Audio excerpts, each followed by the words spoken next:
बेवा तो बेवा औरत का कोई वजूद नहीं था। मेरी बहन गुजारिश है, दुपट्टा सर से उतरने लगे ना तो मगरिबी तहजीब को मत सोचना, मदीने वाले की कुर्बानियां याद रखना।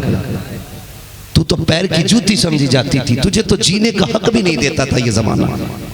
तुझे तो माँ अगर बेवा हो तो बेटे रखेल बना लेते थे, बेच देते थे बाजार में। बेटियां जिंदा काट दी जाती थी, दफन कर दी जाती थी, कोट कोट के मार दी जाती थी। आज जो तू घर की जीनत बनी है ना, तो मगरिबी तहजीब की बदौलत नहीं, आमीना के लाल की बदौलत बनी है। हुजूर के सदक़े में सांसें मिली है, आक़ा करीम के वजूद का सदका है जो तू जिंदा है। मेरी बहन, मेरी बेटी, तेरे सर से दुपट्टा नहीं उतरना चाहिए। सैयदा आमीना कहती है मुश्किल दौर था और प्लस में हम हो गए बेवा, और बेवा को मनहूस समझा जाता था। मैं तो चैलेंज करता हूं जो इस्लाम को बोलते हैं ना, मैं कहता हूं कि सुने, दुनिया की तारीख पढ़ लें। जब बेवा को शौहर की चिता पे जिंदा जलाया जाता था ना, तो फिर मेरे नबी ने हजरत खदीजा से निकाह करके जमाने को बताया था, बेवियां बेवाएं जलाने के लिए नहीं होती हैं, बेवाएं सीने से लगाने के लिए हुआ करती हैं। मैं देख रहा हूँ जहाँ तक नज़र काम कर रही है, बिहम्दिही ताला हर तरफ सरों का सैलाब है। अल्लाह तमाम आशिकों के जज्बों को सलामत रखे और हम सबको अपने महबूब से सच्ची मोहब्बत करने की तौफीक अता फरमाए। अरकान कमेटी ने बहुत कोशिशें की हैं, बड़ी मेहनती की हैं माशाअल्लाह। तो अभी तक बिहम्दिही ताला इंतज़ाम ही में लगे हुए हैं और कोशिशें कर रहे हैं। फिर भी अगर किसी को बैठने की जगह न मिल पाए या कोई तंगी हो तो अरकान कमेटी से नाराज़ हो के ना जाना, अल्लाह तौफीक दे तो इन्हें दुआ दे के जाना। इसलिए कि अगर इस तरह के जज्बे हमारी कौम के जवानों में बेदार हो जाएं और हुजूर के नाम की इस तरह की महफिलें हर जगह सजने लगें, तो मैं समझता हूँ इंशाअल्लाह अरसों का काम बरसों में बीत जाएगा और हुजूर का पैगाम लगभग हर आशिक के सीने तक पहुँच जाएगा। अल्लाह कमेटी वालों को सलामत रखे और मिंबर रसूल पर उलमाए अहले सुन्नत का नूरानी काफिला जलवगर है। ये तमाम तर उलमा हमारे मुशफ़िक़ और मेहरबान उलमा हैं। इनकी बड़ी कुर्बानियाँ रहती हैं, शुरू से आखिर तक जलसे में बैठे रहना, और किसी को सुबह दरसगाह संभालनी है, वरना फजर में उठ के तो मुसल्ला सभी को संभालना रहता है। मेरी कौम से मेरी इतनी सी गुजारिश है, कई बार ऐसा होता है कि अगर अइम्मा उलमा स्टेज पे ना आए तो हम लोग ये कहते हैं कि भाई इनकी छुट्टी करो, ये हमारे जलसे में नहीं आए थे, और आके 3 बजे तक बैठ जाएं, फजर में 5 मिनट लेट हो जाए तब भी कहते हैं इनकी छुट्टी करो, 5 मिनट लेट हो गए थे। थोड़ा सा ख्याल किया करें, बेचारे उलमा अइम्मा फंसे रहते हैं, जलसे में ना आए तो मुसीबत है, आ जाए तो मुसीबत है। मेहरबानी करें, अल्लाह ने अगर आपको इनके ऊपर हाकिम बनाया है और अगर मुसल्लत किया आपको इनके ऊपर, आप खजानची हैं, मुतवल्ली हैं, ये मस्जिद में आपका थोड़ा बहुत किरदार चलता है, तो फिर डरें अल्लाह के अजाब से। आप इनके साथ नरमी वाले रवैये इख्तियार किया करें। अगर आप इनके 5 मिनट का हिसाब सख्ती से लेंगे तो फिर तैयार रहें, अल्लाह क़यामत में हिसाब लेगा। तो नरमी की उम्मीद है, ये सख्ती की। फरमाया गया तुम ज़मीन वालों पे रहम करो, अल्लाह तुम्हारे ऊपर रहम फरमाए। सुभान अल्लाह। तो ये ख्याल रखना है सभी को। ये बात मैंने आपसे वाहवा कहलवाने के लिए नहीं, तकरीर को उरूज देने के लिए नहीं, मेरी क्या औकात है मैं किसी भी बात को उरूज बख्शूं। खुदा की कसम जब तक बिके न थे तो कोई पूछता न था, तुमने खरीद कर हमें अनमोल कर दिया। नारे तकबीर, नारे रिसालत, सरकार की आमद। वाह वाह वाह वाह। सरकार की बातें करने लगे तो दुनिया पहचानने लग गई, वरना औकात क्या थी हमारी, कौन जानता हमें। भाई आजम साहब लखनऊ रहते हैं, इनसे अक्सर मुलाकातें होती रहती। एक दिन इन्होंने कहा कि आपको मेरे गांव भी आना है। मैंने कहा बिल्कुल आएंगे। यकीन करें तारीख लिख के मैं भूल गया था, लेकिन ये नहीं भूले थे। इन्होंने मुझे बीच में याद दिलाया तो मैंने कहा हाँ आना तो था। फिर इन्होंने कहा ये तारीख थी, मैंने कहा इंशाल्लाह फिर पहुँचेंगे। तो ये आजम भाई का कहना, आपका बुलाना, क्या लगता है मेरे 8 हाथ पैर हैं, 4 आँखें, 8 कदम है? नहीं ना, जैसे आप हैं वैसे ही मैं हूँ, अलग से कुछ नहीं है। सिर्फ इतना है ये जो कुर्सी मिली है, मिंबर मिला, मिंबर के ऊपर जो कुर्सी मिली, इसमें मेरा कमाल नहीं, सारा कमाल आमीना के लाल का। सुभान अल्लाह, हक है। आमीना के लाल का है। सच बताएं, हकीकत यह है हमारी औकात साइकिल भर की नहीं है, बेशक साइकिल भर की नहीं है। और आज महीने में 25 दिन हवाओं में उड़ते हैं। तो अगर मैं कहूँ मैं हवाई जहाज में रहता हूँ तो ये मेरी औकात से बढ़ के बात होगी। अगर मेरी हकीकत पूछनी है तो सिर्फ इतनी है, खुदा की कसम मिंबर पे भी ये कहता हूँ और तन्हाई में भी यही कहता हूँ, तेरे टुकड़ों पे पले गैर की ठोकर पे न डाल, तेरे टुकड़ों पे पले गैर की ठोकर पे न डाल, तेरे टुकड़ों पे पले, तेरे टुकड़ों पे पले गैर की ठोकर पे न डाल। झिड़कियाँ खाएं कहाँ छोड़ के सदका तेरा, झिड़कियाँ खाएं कहाँ छोड़ के सदका तेरा। यही सच्चाई है हजरत। हमें तो रोटी भी उस वक्त तक नहीं मिलती जब तक नबी की बात नहीं कर लेते। हमें तो पानी भी उस वक्त तक नहीं मिलता है जब तक नबी के गीत नहीं गा लेते हैं। अभी हमारे नकीब अहले सुन्नत शाबान भाई ने बड़ी अच्छी बात कही और बताया, लोग तौहीन करने पे लगे हैं। मैं कहता हूँ चांद पे थूकने से कभी चांद पे धब्बा नहीं आता है। अगर कोई पूरी जिंदगी चांद पे थूकता रहे तो चांद पे दाग नहीं आएगा, नहीं आएगा। कितना बड़ा मजमा है, खुदा की कसम अगर हट के आवाज लगा देना तो मेरा ईमान कहता है यहाँ से लखनऊ दिल्ली तो क्या हुजूर के गुंबदे खजरा। सुभान अल्लाह, अल्लाह या रसूल अल्लाह, मरहबा। तवज्जो है सारे लोगों की? जी जी। अगर कोई चांद पे थूकना चाहे तो दाग चांद पे नहीं आएगा। अगर कोई पूरी जिंदगी आसमान पे धूल उड़ाता रहे, पड़ेगी आसमान पे? किधर जानी है? हमारे बड़े बूढ़े कहते थे आसमान पे थूका हमेशा गिरबान में आता है, आसमान पे थूका हमेशा गिरबान में आता है।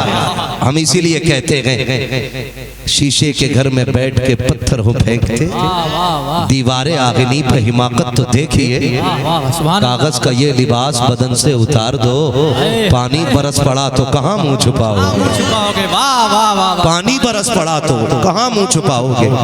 मैं अल्लाह की इज्जत की कसम खा के कहता हूँ कायनात में सिर्फ एक मेरे नबी की जात ऐसी है जिसका उठना बैठना, चलना फिरना, बोलना चुपना, मुस्कुराना, निगाहें उठाना झुकाना, लेटना, हर हर अदा, एक एक सांस सच्चों की रिवायत के मुताबिक आज तक लिखी हुई है। वाह वाह वाह, बेशक हक है, हक है। एक एक बात हमारे मजहब में कोई बात सिर्फ अकीदत की बुनियाद पे नहीं लिखी गई, इश्क की बुनियाद पे किसी ने नहीं लिखा, हकीकत की बुनियाद पर। तारीख में कोई एक शख्सियत ऐसी ला के दिखाओ जिसके चलने को दीवानों ने नोट किया हो, जिसके बोलने को किताबों में लिख दिया गया हो, जिसके तबस्सुम का औराक का जेवर बनाया गया हो। खुदा की कसम जिसका एक एक लम्हा लिखा हुआ हो, कोई जात ऐसी नहीं मिलती है। फिर खुदा की कसम किसके खिलाफ बकवास करते हो, औकात क्या है उनके खिलाफ भौंकने की। मेरे नबी की शान को समझना है तो किसी भी बादशाह या राजा के किरदार से नहीं, अगर समझना है अजमेर वाले के किरदार से समझो, बगदाद वाले की गुफ्तार से समझो।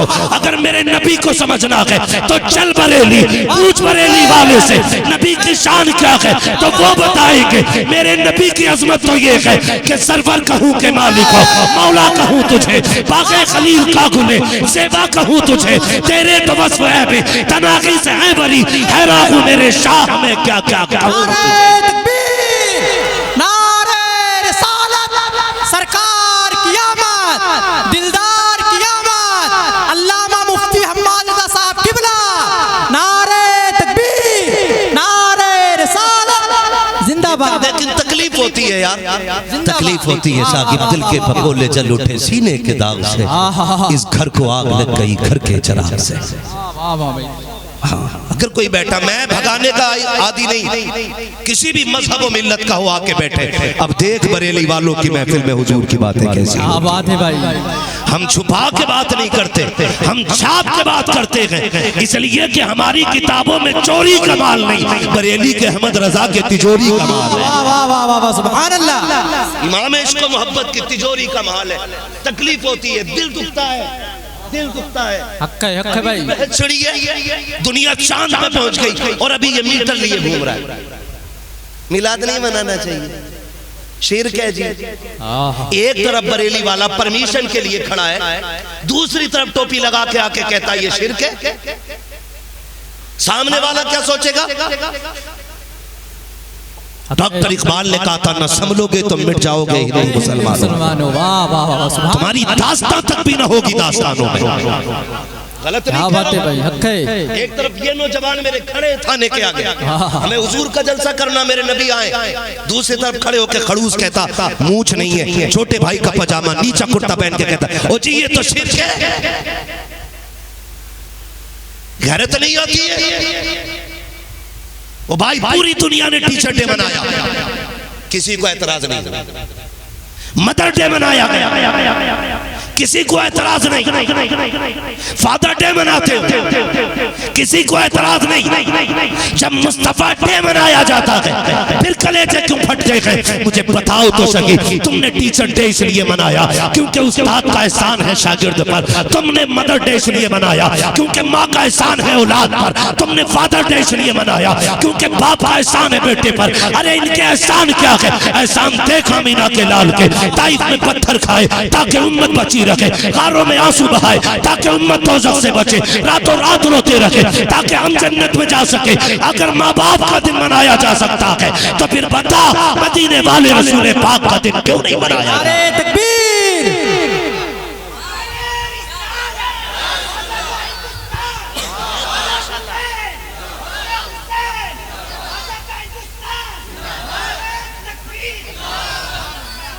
मैं मुबारकबाद पेश करता हूँ तमाम आशिकों को जितने हुजूर की विलादत के जश्न में आए हैं और ये जितनों ने सजाया है।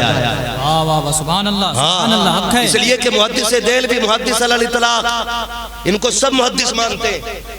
बड़े पजामे वाला भी छोटे पजामे वाला सारे मानते हैं, सारे मानते हैं। वो क्या कहते हैं? वो कहते हैं जिस बस्ती में हुजूर की विलादत का जश्न मनाया जाता है, उनकी मिलाद की महफिल सजाई जाती है, अल्लाह 1 साल तक उस बस्ती पे अपने करम की बारिशें फरमाया। वाह वाह, सुभान अल्लाह। कितने दिन तक? 1 साल तक। 1 साल, 1 साल तक। बाहर निकलो, लखनऊ एयरपोर्ट पहुंचो, खड़े रहते हैं। बीमा कराना,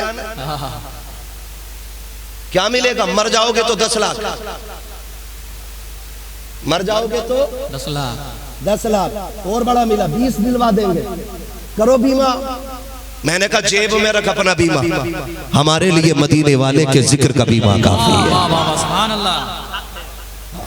ये बीमा लगा के गारंटी से ईमान पे मौत आएगी।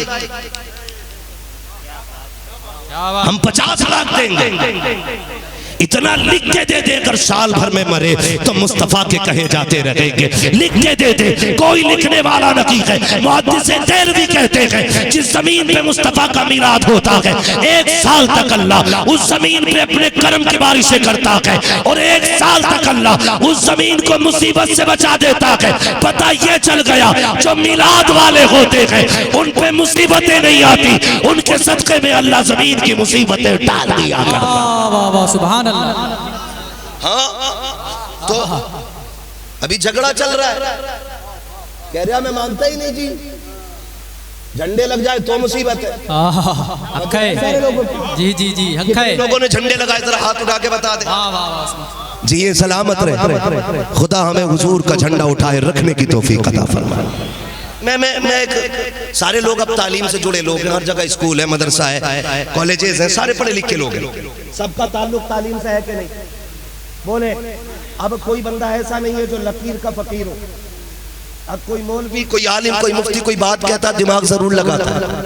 ठीक है जी, एक बात दिमाग लगा, हर कौम का एक झंडा है क्या नहीं? हर कौम का एक झंडा है कि नहीं? जी जी बेशक। सारी कौमों के झंडे मिला के तिरंगा बनाया गया। ये हमारे मुल्क की तहजीब है। ठीक है, मैं एक बात आपसे कहना चाहता हूँ, हर कौम का एक झंडा है। जो झंडा जिस दरवाजे पे होता है वो उसी कौम का बंदा माना जाता है। और हटके अगर बात करें, मोटी सी बात है, आजकल सियासत में कूदने का बड़ा शौक है सभी को। घर में चूहे अजान दे रहे हैं, बाहर चाय की दुकान पर बैठ के मुल्क चला रहा है। किसकी बन रही है? हमने कह दिया लिख लो, अब क्या फना की आ रही है। जिससे घर नहीं चलता वो मुल्क चलाने की बात कर रहा है। ताज्जुब होता, अपनी हैसियत बराबर सोचना चाहिए।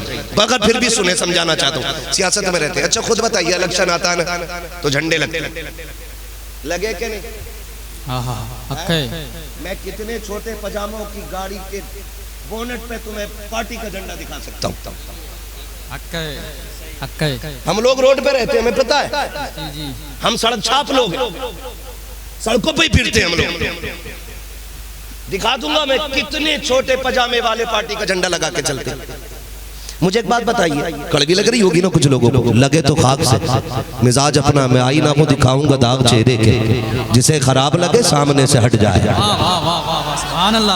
ये मेहनत से होते हैं, जल से बहुत मेहनत से होते हैं। हम भी सफर करके आए, हैदराबाद से आपके यहाँ पहुंचे। अल्लाह आपको जज़ाए खैर दे। मैं ये नहीं चाहता थोड़ी देर चापलूसी आपकी करके और आपसे पैसा लेकर फुर हो जाऊं। खर्चा हुआ है, पैसा खर्च करते हो तो फिर कड़वी दवा भी बर्दाश्त करो। इलेक्शन आएगा, सबका झंडा लगेगा। साइकिल का झंडा लग गया, लोग समझ जाते हैं कौन सी पार्टी का है। डरो मत यार, प्रचार थोड़ी कर रहा हूँ। हमारे लिए सिर्फ एक मदीने वाले की पार्टी का भी और मैं कहता हूँ, खुदा की कसम, मुसलमान सियासत से बिल्कुल पीछे हट जाए ना तो ये जितने भी दुश्मन है ना, ये सर मार के दीवारों में मर जाएंगे, खेल ही खत्म हो जाएगा। ये जो तबाही है ना, ये थोड़ा सा अंदर जाके फिर बाहर आने की। नेता भी है और कुछ भी नहीं है। मोहल्ले में नेता और थाने में लठिया फिर रही है। ये हमारी नेतागर्दी छोड़ यार, दो रंगी छोड़ दे, एक रंग हो जा, सरासर मोम हो जा या सरासर संग हो जा। मैं तो खुल के बात करता हूँ भाई, तवज्जो है सारे लोगों की। साइकिल का झंडा लगा तो क्या कहा जाता है? सपा। जोर से समाजवादी लोग। और पंजा लगा तो कांग्रेस, जोर से। और हाथी लगा तो अच्छा, कमल का फूल लगा तो बीजेपी। जिस पार्टी का झंडा लगा उसी पार्टी के कहलाए जाते हैं। साइकिल लगी, समाजवादी में पहुंच गए, हाथी देखा, बसपा में आ गए। जैसे जैसे पार्टी के झंडे बदलते रहे, लोगों की पहचान बदलती रही। मैं ये कहता हूं, अगर साइकिल लगा करके समाजवादी हो सकता है तो 12वीं पर झंडा लगा के हर सुन्नी मुसलमान मोहम्मदी क्यों नहीं हो सकता? सरकार की आमद, आका की आमद, नारे तकबीर, नारे रिसालत।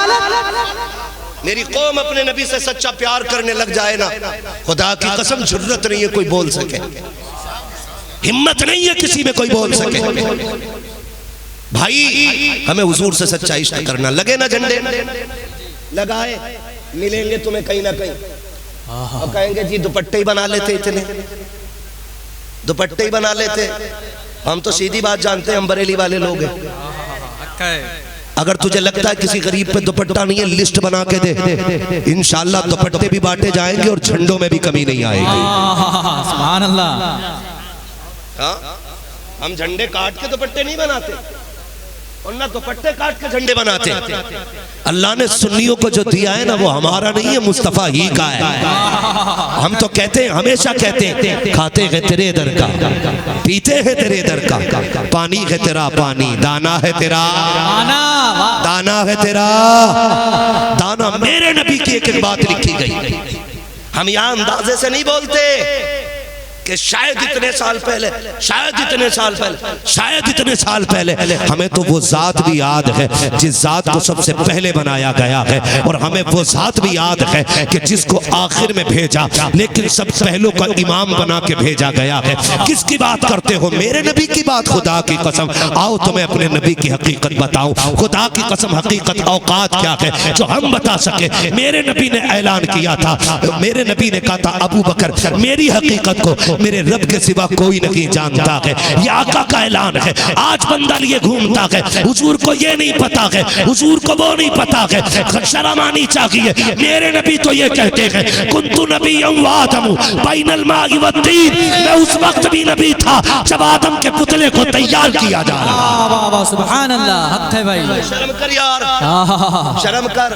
जिसे आदम के वजूद के बनने का भी पता है, उसे क्या नहीं पता होगा यार, उसे क्या नहीं पता। हमारी कौम जाके कहती परमिशन न देना शिरक है।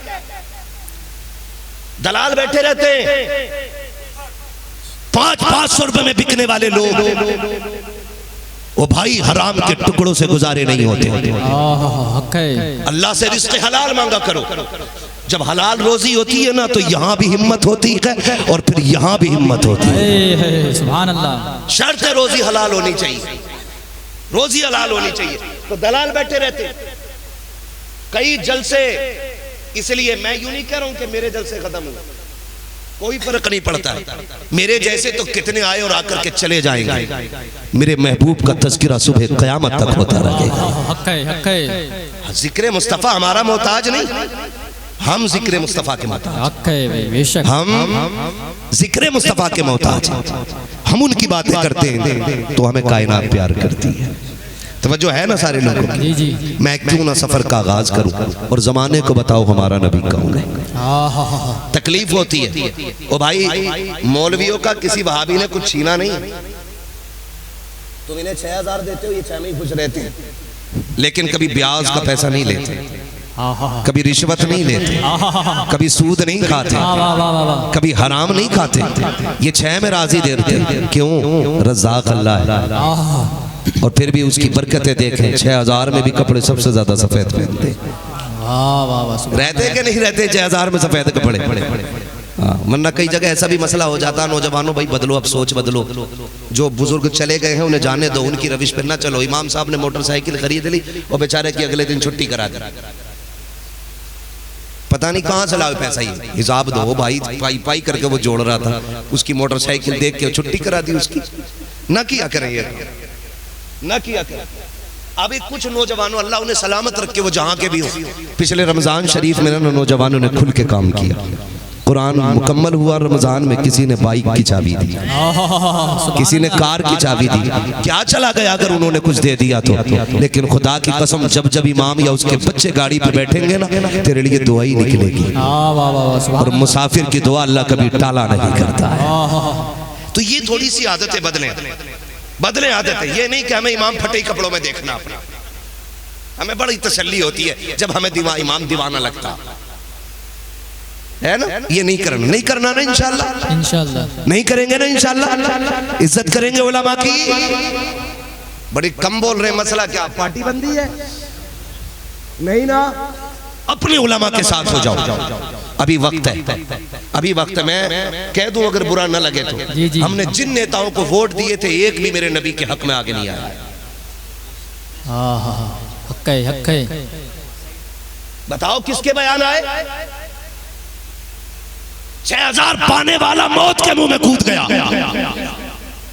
इसलिए कि ये 50 लाख लाने वाले, इन्हें तो हराम के मिलते होंगे, हमें एक एक रुपया मदीने वाले के नाम का मिलता है। वाह सुभान अल्लाह। मैं नेताजी के साथ, नेताजी का तू भी कूटा जाएगा, तेरा नेता भी कूटा जाएगा। सीधी बात। अगर हुजूर की इज्जत पे आंच आई तो आग लगे तेरी नेता नगरी को। हमें हुजूर के दर की फकीरी काफी है। बेशक। हाँ, लेकिन हम लड़ेंगे हुजूर के लिए, और जब तक सांस में सांस है हुजूर के लिए आवाज बुलंद करते रहेंगे। इसलिए कि अगर हुजूर की इज्जत पे आंच आएगी, हमारी इज्जतों का क्या फायदा होगा। हम तो इतना जानते हैं। आपसे मेरी गुजारिश है अपने उलमा के साथ रहिए, 5 वक्त मस्जिदों में जाइए, उलमा से प्यार कीजिए, मोहब्बत कीजिए, हुजूर का किरदार सीखिए, फिर देखिए मुआशरे में कितनी खूबसूरत हवा चलती है। रहेंगे उलमा के साथ इंशाअल्लाह, वादा करें इंशाअल्लाह। बड़े डर के वादा कर रहे हैं, कैमरे के सामने तो हम बैठे, तुम क्यों डर रहे हो? रहेंगे इंशाअल्लाह उलमा के साथ। ये आइम्मा किसी को आतंकवादी नहीं बनाएंगे, किसी को वबाली और विवादी नहीं बनाएंगे, जिसको भी बताएंगे मुस्तफ़ा का किरदार पढ़ाएंगे।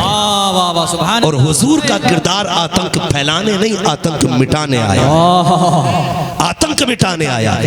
मैं बात अर्ज कर रहा था आपसे, जरा सुने। रब ने सबसे पहले महबूब के नूर को बनाया। किसको बनाया?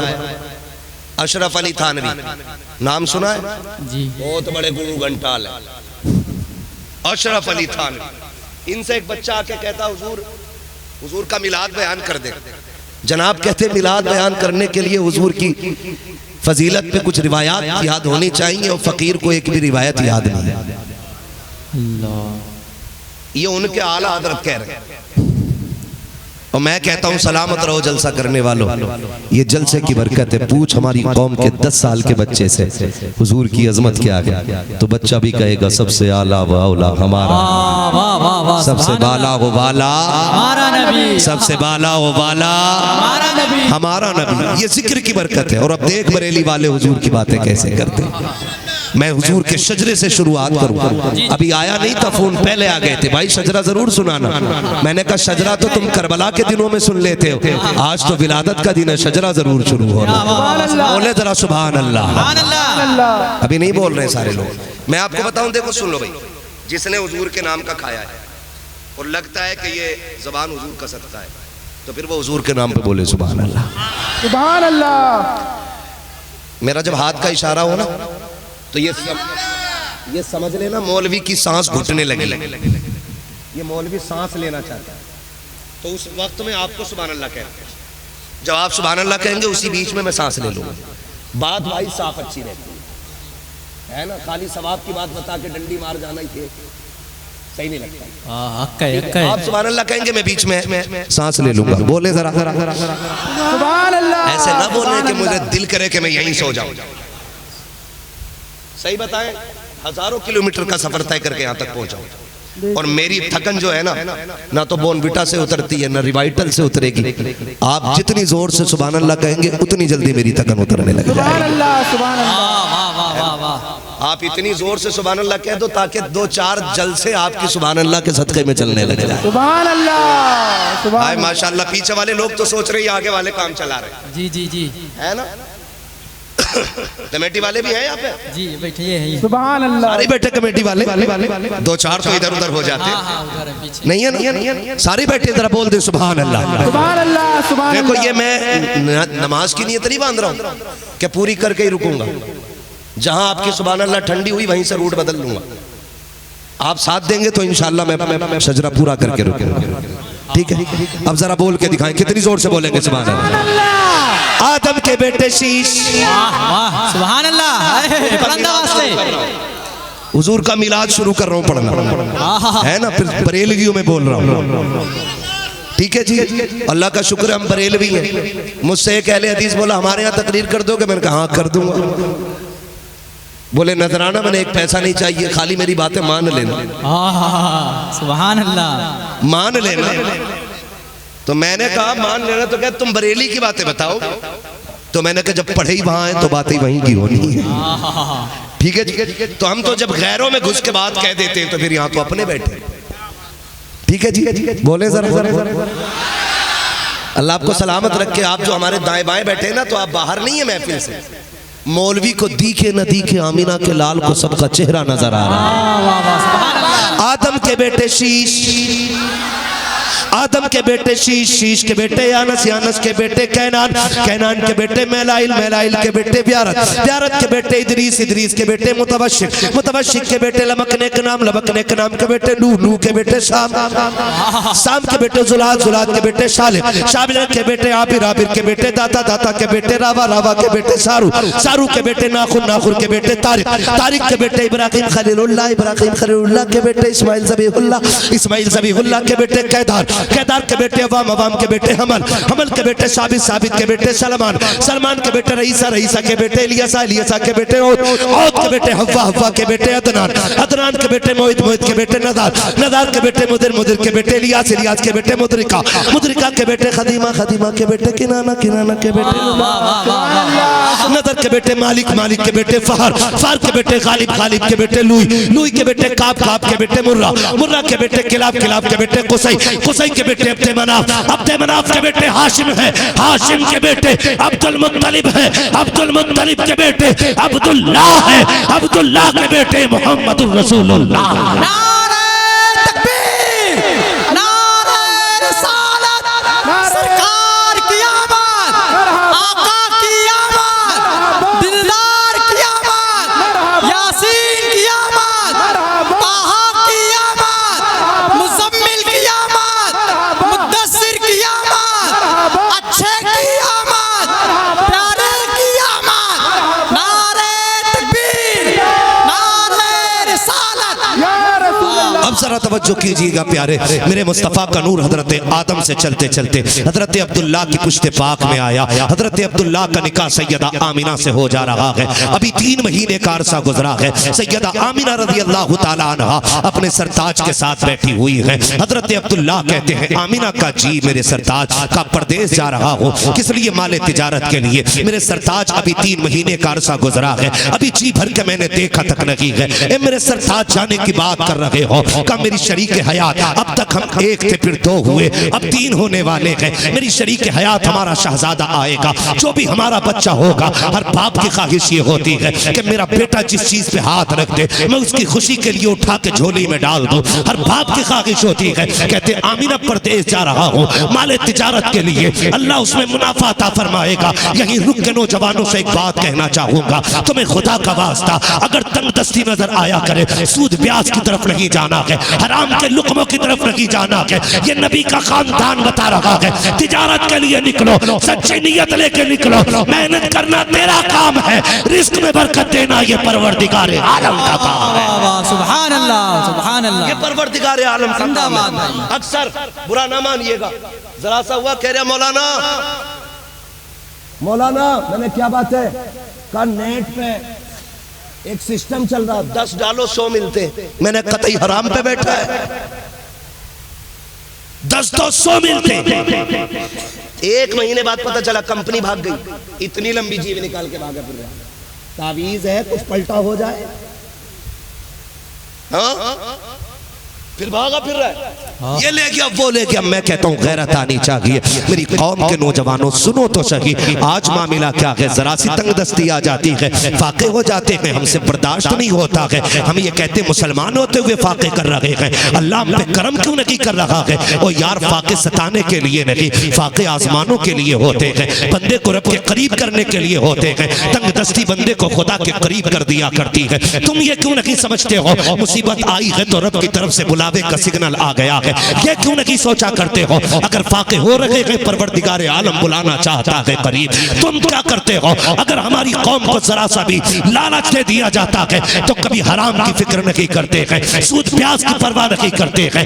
मैं तुम्हें बता के जाना चाहता हूँ, ए मेरी कौम के जियाले नौजवानों, मेरी कौम बात को गौर से सुनना। तुम उस नबी का कलमा पढ़ते हो जिसने पहली सांस से लेकर के आखिरी सांस तक का तरीका दिया है। अमीर बन जाओ तब कैसे जिंदगी गुजारनी है, ये भी मेरे नबी ने बताई है। गरीब बन जाओ तब कैसे जिंदगी गुजारनी है, ये भी मेरे मुस्तफा ने बताया है। तारीख का ये बाप पलट करके देखो, जब फतेह मक्का में मेरे सरकार आ रहे हैं, जिस सवारी पे बैठे हुए हैं, इतनी गर्दन झुका रखी है सरकार ने कि ऊंट की कोहान पे आका का सर लग रहा है। आज जरा सी दौलत आ जाती है, मारे घमंड के कपड़ों से बाहर हो जाते हो। होश के नाखून लिया करो नौजवानों, ये दौलत आने जाने वाली चीज है। आज मेरे पास है, कल चली जाएगी, कोई गारंटी नहीं है। कल मौत किस हाल में आए कुछ नहीं पता है, इतराने की जरूरत नहीं है। ये वही मक्का है जहां से मुस्तफा को मजबूरन निकाला गया है। ये वही जमीन है जहां मेरे नबी के रास्ते में कांटे डाले गए, जहां मुस्तफा के गुलामों को सताया गया।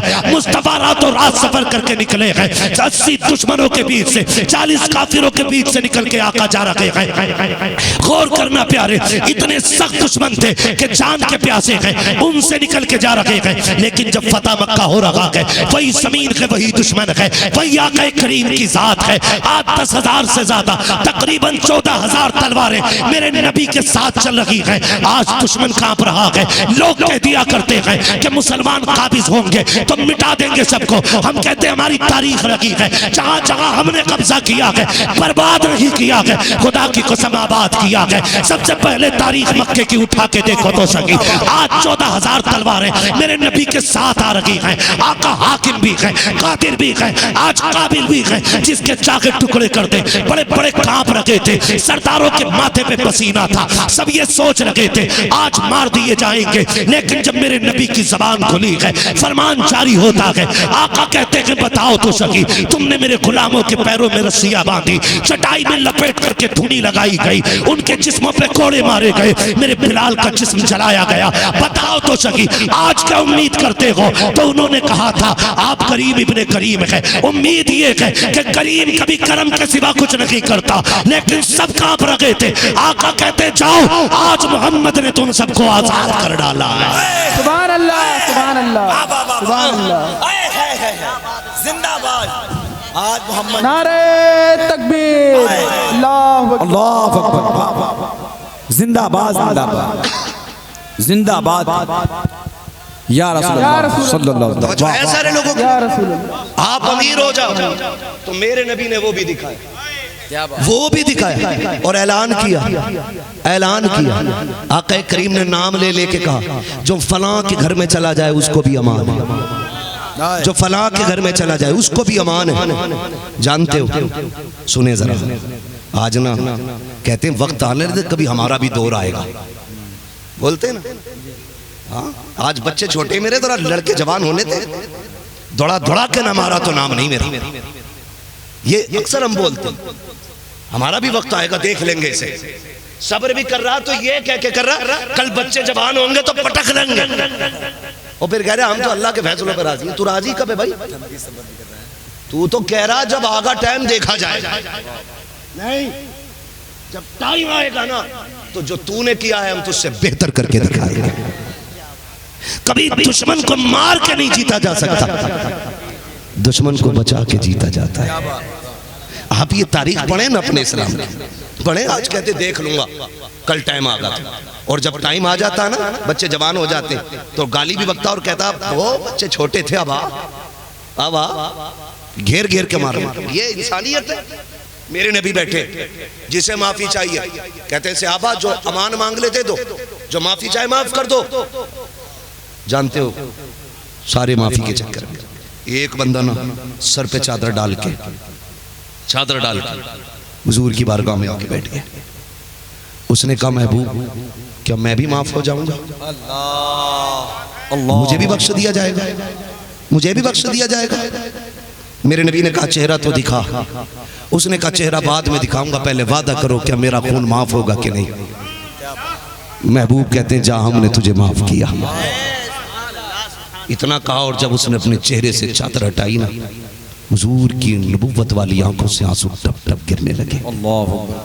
आका कौन है ये, कौन है ये? मेरे नबी ने फरमाया ये वो है जिसने मेरी बेटी के भाला मारा था। अल्लाह अकबर। यार तुम कहते हो हम माफ नहीं करेंगे, मेरे नबी अपनी बेटी के भाला मारने वाले को माफ करके बता रहे कि ताकतवर वो नहीं जो ताकत होते हुए बदला ले ले, ताकतवर वो होता है जो कब्जा होते हुए भी दुश्मन को माफ करके दिखा दे। ये पावर का दौर दिखाया, पावर का दौर, और गुर्बत का दौर भी मेरे नबी ने दिखाया, गुर्बत का दौर भी दिखाया। मेरे नबी की जिंदगी सभी के लिए, सभी के लिए। आका करीम अपनी जूती खुद सिल रहे बैठे हुए। अल्लाह। उम्मुल मोमिनीन आयशा सिद्दीका कहती महबूब इशारा करें तो फरिश्ते खिदमत के लिए आ जाए, और रब ने हमें आपकी खिदमत के लिए रखा। आप कहें महबूब जूती हम सिल दे, हम सिल दे। मेरे नबी ने कहा नहीं। आका क्यों? फरमाया मैं ये चाहता हूं जब कोई मेरा उम्मती बादशाह बने और तख्त पे बैठे और वो ये कहे कि मैं हुजूर की सुन्नत अदा कर रहा हूँ, तो जूती इसलिए सिल रहा हूँ ताकि कल जूतियां गांठने वाला गैरत से सर न झुकाए। जब बादशाह नबी की सुन्नत बताए तो वो भी जूती सिल के कहे मैं भी मदीने वाले की सुन्नत अदा कर रहा हूँ। वाह वाह वाह। मेरे आका ने किसी को महरूम नहीं रखा, किसी को महरूम नहीं रखा। एक एक लम्हा मुस्तफा ने जिंदगी का सिखाया, एक एक लम्हा। अगर गुर्बत आ जाए ना तो हराम की तरफ न बढ़, तेरा रब तो कादिर मुतलक है। या तो यह कह तेरा रब पे भरोसा नहीं, और अगर भरोसा है तो फिर हराम के लुक्मे की तरफ क्यों बढ़ा। सुभान अल्लाह। या तो यह कह के तेरा रब तुझे देख नहीं रहा, अगर तेरा ये नजरिया खुदा देख रहा है तो फिर तू ब्याज की तरफ क्यों बढ़ा, तूने शराब क्यों बेची, तूने जुए में हाथ क्यों लगाया, हराम के सिक्के की तरफ तेरा कदम क्यों बढ़ा। अगर गुर्बत आ गई थी, इम्तिहान की कड़ियां थी, तो तुझे लावारिस तो नहीं छोड़ा गया। मेरे नबी ने कहा था लो मैं तुम्हें एक जन्नत में जाने का कार्ड दे के जा रहा हूँ। आका करीम ने 2 रकात नमाज़े हाजत अता की, फरमाया मुसीबत में घिर जाओ, फाके हो जाए, काम न चले तो इधर उधर ठोकरे न खाना, मस्जिद में आना, मुसल्ला बिछाना, 2 रकात नमाज़े हाजत अदा करना, फिर हाथ उठाना। कहते हाथ उठाने में देर होगी, रब को तेरी झोली भरने में देर नहीं हो सकती। अल्लाहू अकबर, नारे तकबीर, या रसूल अल्लाह, अल्लाहू अकबर, नारे रिसालत, या रसूल अल्लाह, नारे रिसालत, या रसूल अल्लाह, जश्न ईद मिलादुन नबी जिंदाबाद, जश्न ईद मिलादुन नबी जिंदाबाद, नारे तकबीर, अल्लाहू अकबर, नारे रिसालत, या रसूल अल्लाह। करेंगे इंशाअल्लाह हलाल कमाई की कोशिश, सारे वादा करें इंशाअल्लाह। जब लुक़्मे हलाल के होते हैं ना, फिर दिल में ईमान का नूर फूटता है। क्या बात। तब दिल में नूर फूटता है ईमान। जब लुक़्मे हराम के होते हैं ना तो फिर इंसान तबाह होता चला जाता, बर्बाद हो, फिर उसे दिखता ही कुछ नहीं, बिल्कुल दिखता ही कुछ नहीं। वो किधर चले हम, कहाँ जा रहे हैं, खुदा की कसम आरब की बारगाह। वो दिक्कतें आती हैं, अल्लाह वालों के रास्तों में दिक्कतें आती हैं। नाम सुना होगा आपने, नाम सुना होगा हबीब अजमी,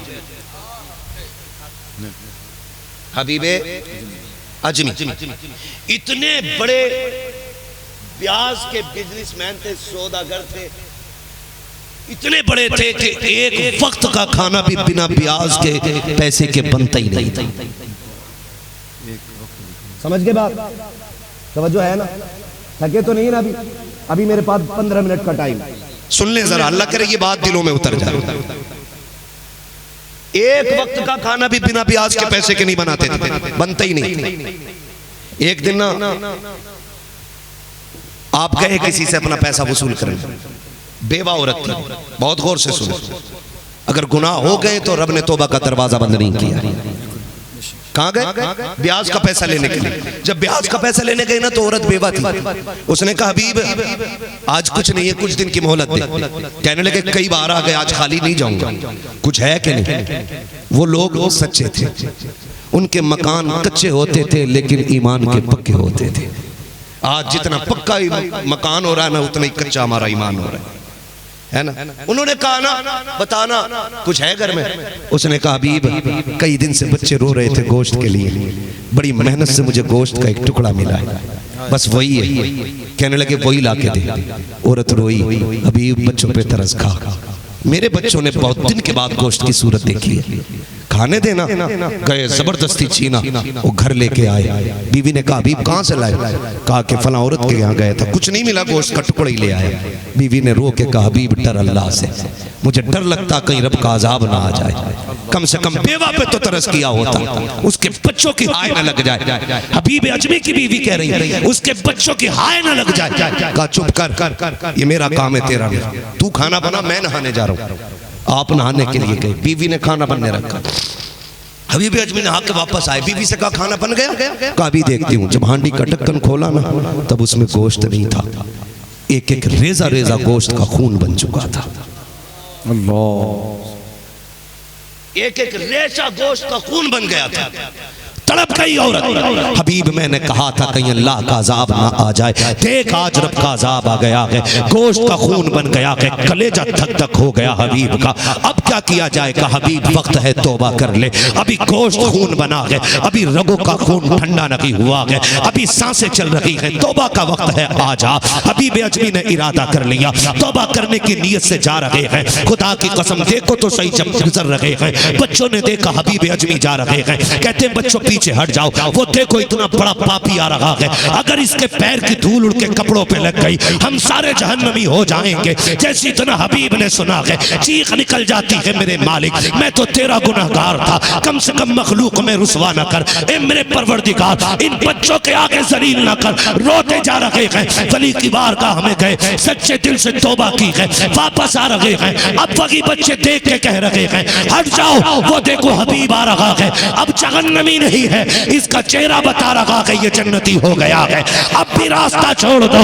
एक ने कहा क्यों, कहा पहले इसलिए रास्ते से हटे थे कहीं इसकी खाक हम पे न पड़ जाए, अब इसलिए हट रहे हैं कहीं हमारी खाक इस पे न पड़ जाए। अल्लाह अकबर। हबीब घर आए हैं, अब अल्लाह की तस्बीह में लग जाते हैं, कई दिन के फाके हो गए। एक दिन बीवी ने कहा था मेरे सरताज देखो तो सही, अब क्या करना है, अब कोई रोजी घर में नहीं है, बच्चों के फाके देखे नहीं जाते हैं, हबीब कुछ तो करो ताकि बच्चों को लुक़मे मिल सके। हबीब कहते हैं मेरी शरीक हयात है, मेरी ज़ौजा, क्या कर सकता हूँ मैं, मेरा बिजनेस का काम था, आज तक कोई काम करने की आदत नहीं पड़ी। कहती मंडी चले जाओ, कितना तो कर लाओगे, कम से कम बच्चियों का पेट भर जाए। हबीब कहते हैं ठीक है कल मंडी जाऊंगा। अगले दिन बीवी ने थैला लिया, शोहर के हाथ में दिया, कहा जाओ मेरे सरताज शाम को आना तो इसमें राशन लेके आ जाना। अल्लाह अकबर। हबीब चले गए, जैसी बगल में थैला दबाया है मंडी की तरफ जा रहे हैं। बीवी हो तो ऐसी होनी चाहिए, आवाज दे के कहती हबीब इया कबल हराम, खबरदार खाली आ जाना, आज भी हराम का लुकमा नहीं लेके आना है। हबीब अजमी ने रोते हुए बीवी को देखा, चल दिए मंडी की तरफ। मंडी में आके खड़े हो गए हैं, लेकिन साहिब अब तो दौर चालाक लोगों का है, होशियार लोगों का है, अब तो बड़े बड़े अक्लमंद लोग पैदा हो रहे हैं, कोई किसी की मदद करने तैयार नहीं है। हम तो मंडी भी जाते हैं तो ताकतवर मजदूर लेके आते हैं ताकि 100 रुपए ले, 120 की ईंटें उठा के डाले, 200 रुपए ले, 400 का काम करे। और तुम्हें खुदा का वास्ता हमेशा जीत जाना जीत नहीं होती है, कभी हार जाना भी जीत होती है। हमेशा फायदे के सौदे कभी कामयाब नहीं होते हैं, कभी घाटे के सौदे कर लिया करो। खुदा की कसम जब तुम रब की रजा के लिए घाटे का सौदा करोगे, मदीने वाला भी राजी हो जाएगा, काबे वाला भी राजी हो जाएगा। अल्लाहु अकबर, या रसूल अल्लाह, जिंदाबाद जिंदाबाद जिंदाबाद सलामत रहो। जिंदाबाद।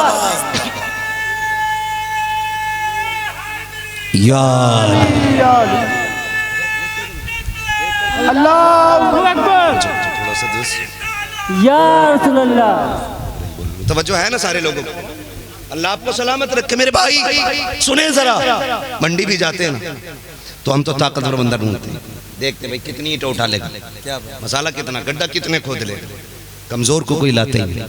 और यार कभी रब की रजा के लिए कभी कमजोर को भी लाया कर। क्या बात है, क्या दर्द। मंडी में जाके खड़े हो गए, मंडी में जाके खड़े हो गए, मंडी में सुने बहुत, मंडी में जाके खड़े हुए ना, सबने देखो सफेद बाल है, ये क्या काम करेगा, छोड़ दिया छोड़ दिया। जब आधा दिन चढ़ने लगा ना, और जब देखा कोई लेके जाने तैयार नहीं, खुद आप कहने लगे यार मुझे ले चलो, अल्लाह मुझे ले चलो, आधे पैसे दे देना, मुझे ले चलो काम, आधे पैसे ले लेना। खुदा की कसम बच्चों की भूख बाप को कहाँ ले आती है।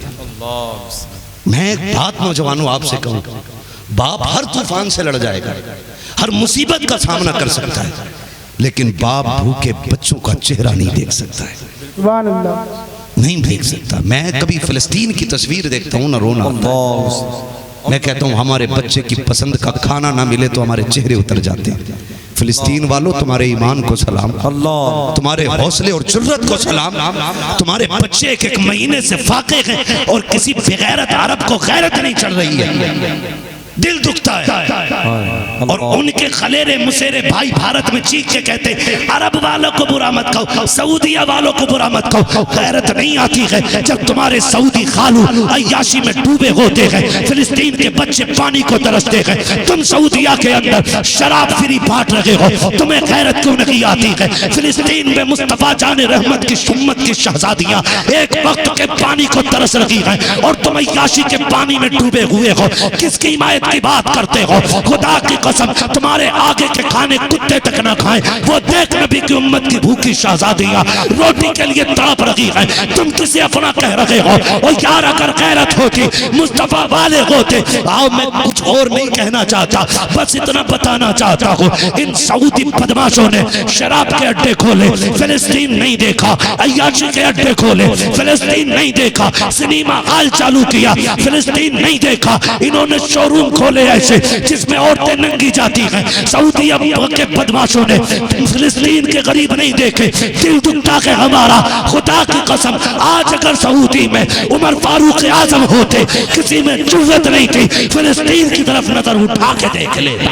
नारे तकबीर, नारे तकबीर, नारे रिसालत,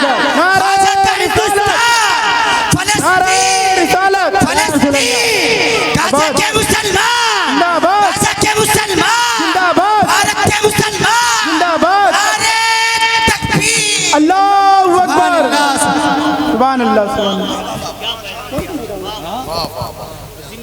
जब हमारी बाबरी मस्जिद का बिल पास होता है तो कहते हैं इसमें पहली नमाज पढ़ाने काबे का इमाम आएगा। लात मारते हैं हमेशा इमाम को,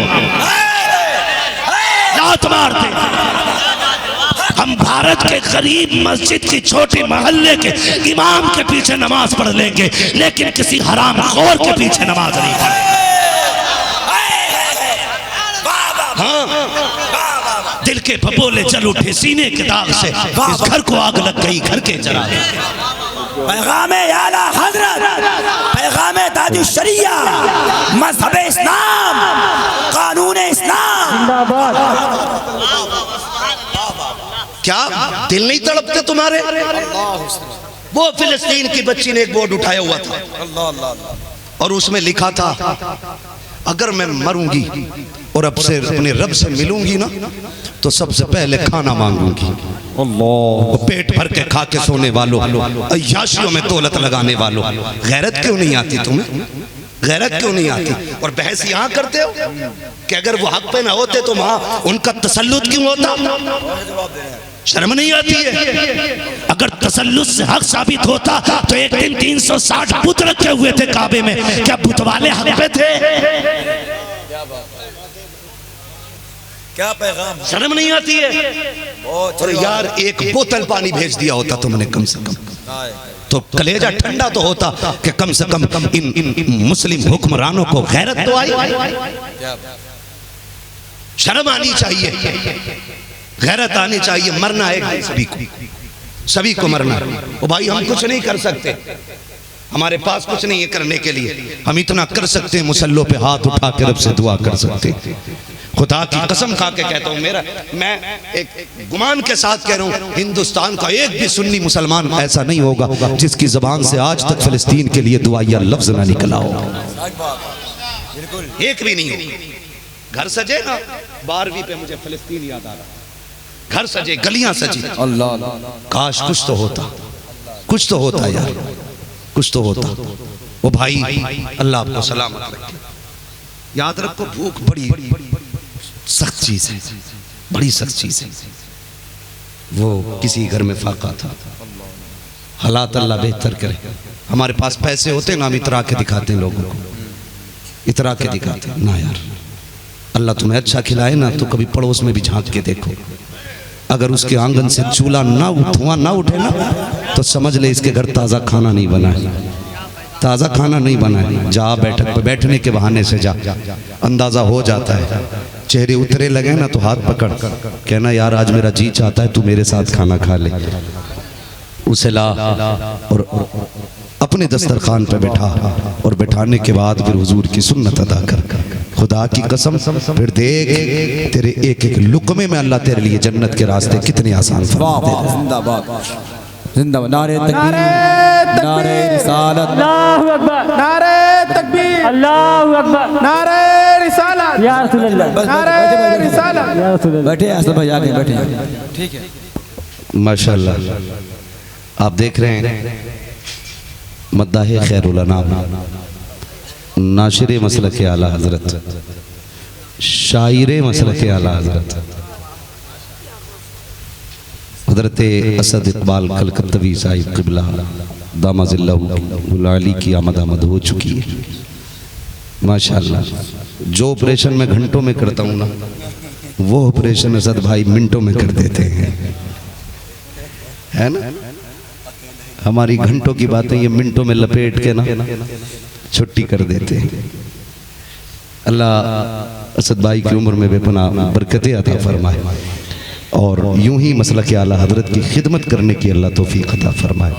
असद भाई के आने का मतलब है कि मेरे जाने का वक्त आ गया है। रिजवान भाई भी आए अभी नहीं, आपका सलाम। असद भाई सुनने के लिए आए। तो जो है ना सारे लोगों को, तो भूख बड़ी चीज, वो किसी घर में फाका हुआ, कई दिन की फाका कशी के बाद इत्तेफाक से ना वालिद का इंतकाल हुआ। जब वालिद का इंतकाल हुआ ना, तो फिर मोहल्ले वालों ने भाती की रोटी होती है ना जो मैयत के घर जाती है ना, उसको क्या बोलते हैं इधर, मैयत की रोटी समझे ना, मैयत की रोटी भेजी। घर वालों ने उस दिन पेट भर के खाना खाया। फिर कई दिन के बाद बच्चे ने फिर कहा, अम्मी अब हमारे घर में मैयत कब होगी। माँ ने कहा बेटी बात क्या है। उसने कहा उस दिन पेट भर के खाना मिला था जब अब्बा का इंतकाल हुआ था, अब फिर कोई जाएगा तो शायद फिर तभी पेट भर के खाना मिले। वो यार ख्याल रखा करो, ख्याल रखा करो सबका। सबसे बड़ा सदका जो है ना वो भूखों को खाना खिलाने का है। भूखों को खाना, आज सब रो रहे हैं बरकत नहीं है। बरकत तो थी और है, हम हासिल नहीं कर पा रहे, दिलों में जगह नहीं रह गई। क्या दौर नहीं बदल गए। पहले मेहमान आता था तब लोग खाना खाते थे, आज चला जाता है तब लोग खाना खाते हैं। बदल नहीं गए तरीके। पहले आगे की रोटी कुत्तों को उठा के डाल देते थे, आज पहले कुत्ता मार के भगाते फिर खाने बैठते। पहले के बुजुर्ग कितने अच्छे थे, टूटे फूटे दाने रखते थे, दोपहर में सुबह में परिंदों को डालते थे, वो खाते थे, फिर कहते थे शुक्र है रब के मेहमान खा के चले गए।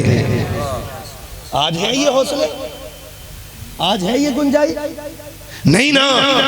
आज तो मेरा बस चले तो मैं छीन के खा लूं, ये कंडीशन हमारी। खुदा रहा बदले अपने आप को। तो बच्चों की भूख अभी भी अजमी को ले गई मंडी, किसी ने नहीं लिया। कहने लगे यार ले चलाते दे देना। कहा बाबा ये तेरी उम्र आराम की है, काम की नहीं है। ओ भाई वो क्या कहते हैं ज्ञान देना, ज्ञान देना एकदम शुरू कर देता है। कोई 4 दिन का लौंडा ही क्यों ना हो। क्या वो नहीं जानता कि मेरी कमर अब झुक गई है, मुझे आराम करना चाहिए। तुम बताओगे कि उम्र काम की नहीं है। ओ भाई अगर झुकी उम्र में भी कोई आया मंडी तो सोच मजबूरी ले आई, मजबूरी ले आई। हम तो बड़ी जल्दी में रहते हैं। जब से टिर्री चली है ना, टिर्री यहाँ क्या बोलते हैं, टुक टुक के टिर्री क्या बोलते हैं, टुक टुक पे भी कोई शेर थे। तवज्जो है ना। हाँ तो ये जो जब से टिर्री चली है ना, तो ये वही लोग लेके आए अल्लाह ने जिन्हें गुंजाइश दी। लेकिन आज भी बहुत गरीब लोग पैर वाला रक्षा लेके चलते। देखा होगा तुमने ना, कानपुर लखनऊ पैर वाला रक्षा। तो हम लोग क्या करते हैं भाई जल्दी जाना, तो रक्षे वाले को हमने नजरअंदाज किया और टुक टुक में बैठ गए। ओ भाई 5 मिनट देरी से तो पहुंचेगा ना, ये 10 रुपए उस रक्षे वाले के साथ बैठ के देते। हो सकता है ये भी बच्चों से राशन का वादा करके आया हो, कितने साइकिल रिक्शे वाले खाली लौट जाते हैं, लेकिन वक्त बचाने के चक्कर में हम किसी गरीब पे ध्यान नहीं देते। ये छोटे छोटे काम लगते हैं ना, ये बड़े बड़े काम आ जाएंगे, बड़ा काम निकालेंगे। हबीब अजमी मंडी में खड़े, कोई लेके जाने वाला नहीं, उम्र झुक गई है यार, तेरी उम्र तो नहीं है ना काम करने की। सूरज देखा चढ़ाया, ख्याल आया अब तो कोई लेके नहीं जाएगा। थैले को देखा, बीवी ने दिया था राशन लेके आना, छुपा लिया बगल में, घर नहीं जा सकता, बच्चे इंतजार में हैं, कहाँ जाए? मस्जिद नजर आ गई, मस्जिद में गए और जाके वुजू किया। इतना रोए कि चेहरा तर, दाढ़ी तर। मालिक मुझे किसी ने काम के लायक नहीं समझा, अब मैं बूढ़ा हो गया, अब मैं तेरी भी क्या इबादत करूं, पैर भी कांपते, होठ भी साथ नहीं देते, अब बदन लड़खड़ाता। मालिक जो भी है ना, मैं तेरी घर की नौकरी करूंगा। झाड़ू लगाने लग गए, शाम तक झाड़ू लगाते रहे। ए अल्लाह इतना दे दे मेरे बच्चों का गुजारा हो जाए। शाम तक झाड़ू लगाई, अंधेरा हुआ, घर की तरफ चल दिए। दूर से खड़े होकर देखा बच्चे जाग रहे हैं कि सो रहे हैं। बच्चों को सोता हुआ देखा, दीवारें नीची थी, घर के दरवाजे पे गए, बीवी खड़ी थी, हाथ पकड़ा, सरताज का अंदर लाई है। खुदा की कसम वो कैसी लायक बीवियां थी, कैसी जन्नती औरतें थी। ये नहीं कहा था निकम में खाली आ गया है, कुछ लेके क्यों नहीं आया, मेरा सूट कहाँ से आएगा, चूड़ी कहाँ से आएगी। शोहर का चेहरा उतरा हुआ देखा, हाथ पकड़ा ले आई, लगता है थक गए हो, पैर धुलाए, वुजू कराया, जो चीज फारिग हुए नमाज वहां से लेट गए बिस्तर पे। लेटने के बाद बीवी ने सर में तेल डाला, मालिश करने लगी। कहती सरताज बताओ ना आज काम पर गए थे, क्या हुआ?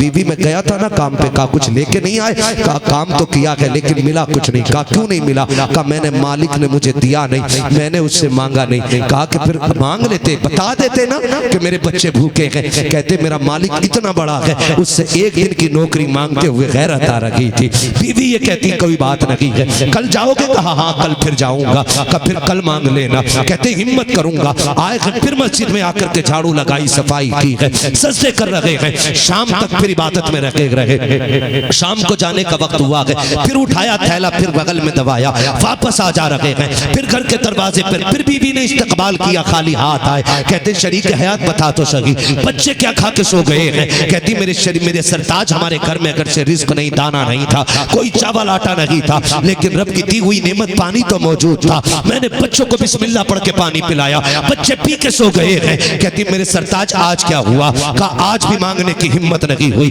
अभी 2 दिन हुए हैं। अगले दिन बीवी जब रुखसत करने आई है, कहती मेरे सरताज अगर तुम्हारी हिम्मत नहीं हो रही है तो जाओ अपने मालिक से मेरा नाम लेके कह देना कि मेरी बीवी ने आते आते कह दिया था 3 दिन काम करते हुए हो गए हैं, 1 दिन की नौकरी दे दे ताकि बच्चों को 1 वक्त का खाना मिल जाए। अब जो घर से चले गए रोते हुए हैं, बेकरारी का आलम के तड़पते हुए मस्जिद में आए हैं, मुसल्ला बिछाया के रोते जा रहे हैं। शाम हो गई है रोते रोते। कहते मेरे परवरदिगार आज 3 दिन हो गए हैं, मेरी बीवी ने आते आते कहा था मेरा नाम लेके कह देना। ए मेरे परवरदिगार कैसे कैसे मैंने 2 दिन बीवी को संभाला है, अगर कोई गलत जुमला उसकी जबान से निकल गया मेरे परवरदिगार बर्दाश्त नहीं होगा, इसलिए कि मैं तुझसे प्यार कर रहा हूँ। अल्लाह अकबर। रोते जा रहे हैं और कहते हैं अल्लाह आज इंतजाम कर दे, आज खाली ना भेजना। कहते हैं आज जो 3रा दिन था, बीवी का चैलेंज था, इधर बेखुदी थी, मैंने खाली थैले को देखा, मैंने समझा खाली थैला लेके जाऊंगा, बच्चों को क्या दिखाऊंगा। कहते मैंने मिट्टी भरी थैले में ताकि खाली ना लगे। कहते उसे लटका के चला, मैंने बेखुदी में चला, कदमों का पता नहीं किधर जा रहे हैं। मैं चलते चलते दरवाजे पे आया, मैं दूर से हर दिन की तरह देखने लगा। मैं क्या देखता हूँ, मेरे घर के चूल्हे से धुएं उठ रहे हैं। मैंने आंखें मसल के देखा ये घर मेरा है कि किसी और का है। जब देखा तो घर मेरा ही था। मैंने करीब जाकर देखा तो खाने की खुशबू आ रही थी। फिर मैंने सोचा बेखुदी में किसी और के घर तो नहीं आ गया, मेरे घर खाने का क्या काम। कहते मैं दरवाजे पे गया, बीवी दरवाजे पे खड़ी थी, मैंने दरवाजे पे दस्तक दी, हर दिन की तरह दरवाजा खोला। उसने फिर हाथ पकड़ा है और देख के मुस्कुराने लग जाती है। मैंने कहा बात क्या है? उसने कहा तो देखो। कहा जब मैं घर में गया 1 नहीं 2 चूल्हे जल रखे हैं, तरह तरह के पकवान बन रखे हैं। मैंने कहा शरीक हयात बता तो सकी ये किधर से आ गया है? उसने कहा तुम्हारा मालिक बड़ा अच्छा है। कहा क्या हुआ? कि जिसके यहाँ नौकरी करते हो ये सब उसी ने भेज दिया है। कहा सिर्फ यही नहीं है, जरा अंदर तो चले। जब अंदर जाकर देखते हैं नेमतों के ढेर लगे हुए हैं। कहते हैं किसने भेजा के? कहा तुम्हारे मालिक ने। समझ जाते हैं, कहते हैं बता तो सकी, सिर्फ खाने के लिए भेजा के या कोई पैगाम भी भेजा के? बीवी कहती जो आया था एक बात कह के गया है। कहा कौन सी बात? कहा उसने ये कहा था अपने शोहर से कह देना तू मजदूरी में कमी न कर, हम तुझे रिस्क देने में कमी नहीं कर सकते।